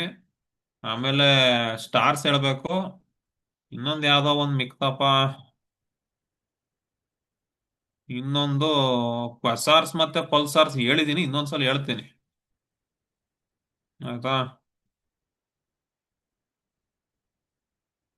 ನೆಕ್ಸ್ಟ್ ಉಬೆಲ್ಸ್ ಲಾ ಹೇಳಿದೀನಿ, ಇನ್ನೊಂದ್ಸತಿ ಹೇಳ್ತೀನಿ. ಆಯ್ತಾ, ಅದು ಹೇಳದ್ಮೇಲೆ ನೋಟ್ಸ್ ಅಪ್ಲೋಡ್ ಮಾಡ್ತೀನಿ. ಸರಿನಾ. ನೋಟ್ಸು ಕೊಡ್ತೀನಿ. ಆಯ್ತಾ. ಅಪ್ಡೇಟ್ ನಡೀತಾ ಇದೆ. ಇದು ಮುಗಿದ ಮೇಲೆ ಕೊಡ್ತೀನಿ. ನೋಟ್ಸು ಕೊಡ್ತೀನಿ, ಮತ್ತು ಮೆಸೇಜ್ ಹಾಕ್ಬಿಟ್ಟು ಎಲ್ಲ ಕೇಳ್ಕೊಂಡ್ ಕೂತ್ಕೋಬೇಡಿ, ನೋಟ್ಸು ನೋಟ್ಸು ಅಂತ ನಾ ಕೊಡ್ತೀನಿ. ನಿಮ್ಗೆ ಅಷ್ಟು ನೋಟ್ಸ್ ಅರ್ಜೆಂಟ್ ಇದ್ರೆ ಏನ್ ಮಾಡಿ, ಎಕ್ಸ್ಪ್ಲನೇಷನ್ ಕೊಡ್ತಿರ್ತೀನಲ್ಲ, ಬರ್ಕೊಂಡು ಹೋಗಿ. ನಿಮ್ಗೆ ಅಷ್ಟು ನೋಟ್ಸ್ ಅರ್ಜೆಂಟ್ ಆಗಿ ಬೇಕಿದ್ರೆ ಪ್ರೀವಿಯಸ್ ರೆಕಾರ್ಡಿಂಗ್ ತೆಕ್ಕೊಳ್ಳಿ. ಎಕ್ಸ್ಪ್ಲನೇಷನ್ಸ್ ಕೊಟ್ಟಿದ್ದೀನ, ಬರ್ಕೊಂಡು ಹೋಗಿ. ಸರಿನಾ. ಇದೆಲ್ಲ ಈ ಬ್ಯಾಚ್ಗೆ ನೋಟ್ಸೇ ಫುಲ್ ಪ್ಲೇಟ್ ಇದು ಮಾಡ್ತಾ ಇದ್ದೀನಿ. ಸೊ ಟೈಮ್ ಹಿಡಿಯುತ್ತೆ. ಏನು ಒಂದ್ ದಿನ ಕೂತ್ಕೊಂಡ್ ಮಾಡ್ಬೇಕು ಇವನ್ನೆಲ್ಲ, ಸುಮ್ನೆ ಸಿಗಲ್ಲ ಇದು. ಅರ್ಥ ಆಯ್ತಾ. ಸರಿ. ನಾಳೆ ಕ್ಲಾಸಲ್ಲಿ ಜಾಯ್ನ್ ಆಗಿ. ಮತ್ತಾರೋ ಟೆಕ್ಸ್ಟ್ ಬುಕ್ ತಗೊಳ್ಳೋರು ಇದ್ರೆ ಮರಿದಲೆ ಅದೇ ನಂಬರು ಕಾಂಟ್ಯಾಕ್ಟ್ ಮಾಡ್ಬಿಟ್ಟು RK Science ಟೆಕ್ಸ್ಟ್ ಬುಕ್ನ ಪರ್ಚೇಸ್ ಮಾಡ್ಕೊಳ್ಳಿ. ಕೇಳಿಸ್ತಾ ಇದೆ ಎಲ್ಲರಿಗೂ. ಓಕೆ. ನಾಳೆ ಕ್ಲಾಸಲ್ಲಿ ನೋಡೋಣ. 10 ಗಂಟೆಗೆ ಜಾಯ್ನ್ ಆಗಿರಿ. 13ರಿಂದ ನಿಮಗೆ ಕ್ಲಾಸ್ ಇರಲ್ಲ. 13ರಿಂದ ನಿಮಗೆ ಕ್ಲಾಸ್ ಇರಲ್ಲ. ನಂದು ಹುಬ್ಳಿ ಹೋಗ್ತಾ ಇದ್ದೀನಿ. ಅದಕ್ಕೆ ಅಷ್ಟ್ರೊಳಗಡೆ ಸ್ವಲ್ಪ ಈ ಇನ್ನೊಂದು ಚಾಪ್ಟರ್ ಕಂಪ್ಲೀಟ್ ಮಾಡಕ್ ನೋಡ್ತೀನಿ. Okay, thank you everybody, thank you. ನಮಸ್ಕಾರ. ನಾಳೆ ಅಪ್ಲೋಡ್ ಮಾಡ್ತೀನಿ ನೋಟ್ಸ್, ಇವತ್ತು ಮಾಡಲ್ಲ, ನಾಳೆ ಮಾಡ್ತೀನಿ. ಪೂರ್ತಿ ಮುಗಿದ ಮೇಲೆ ಒಟ್ಟಿಗೆ ಮಾಡ್ತೀನಿ. ಓಕೆನಾ. ಸರಿ. 13ರಿಂದ ಹೇಳ್ತೀನಿ. 13 ಇರಲ್ಲ, 15 ಇರಲ್ಲ, 16 ಇರಲ್ಲ, 17 ಇರಲ್ಲ. 13, 15, 16, 17 ಇರಲ್ಲ. 13 ಹುಬ್ಳಿ, 15 ದಾಂಡೇಲಿ, 16 ನಮ್ಮ ಅಮ್ಮವ್ರು ಹೋಗ್ಬೇಕು, ಅವತ್ತಾಗಲ್ಲ. ಇನ್ನೊಂದು 5 ದಿನ ಇರಲ್ಲ ಬಿಡಿ. ಓಕೆ, ಥ್ಯಾಂಕ್ ಯು, ನಮಸ್ಕಾರ.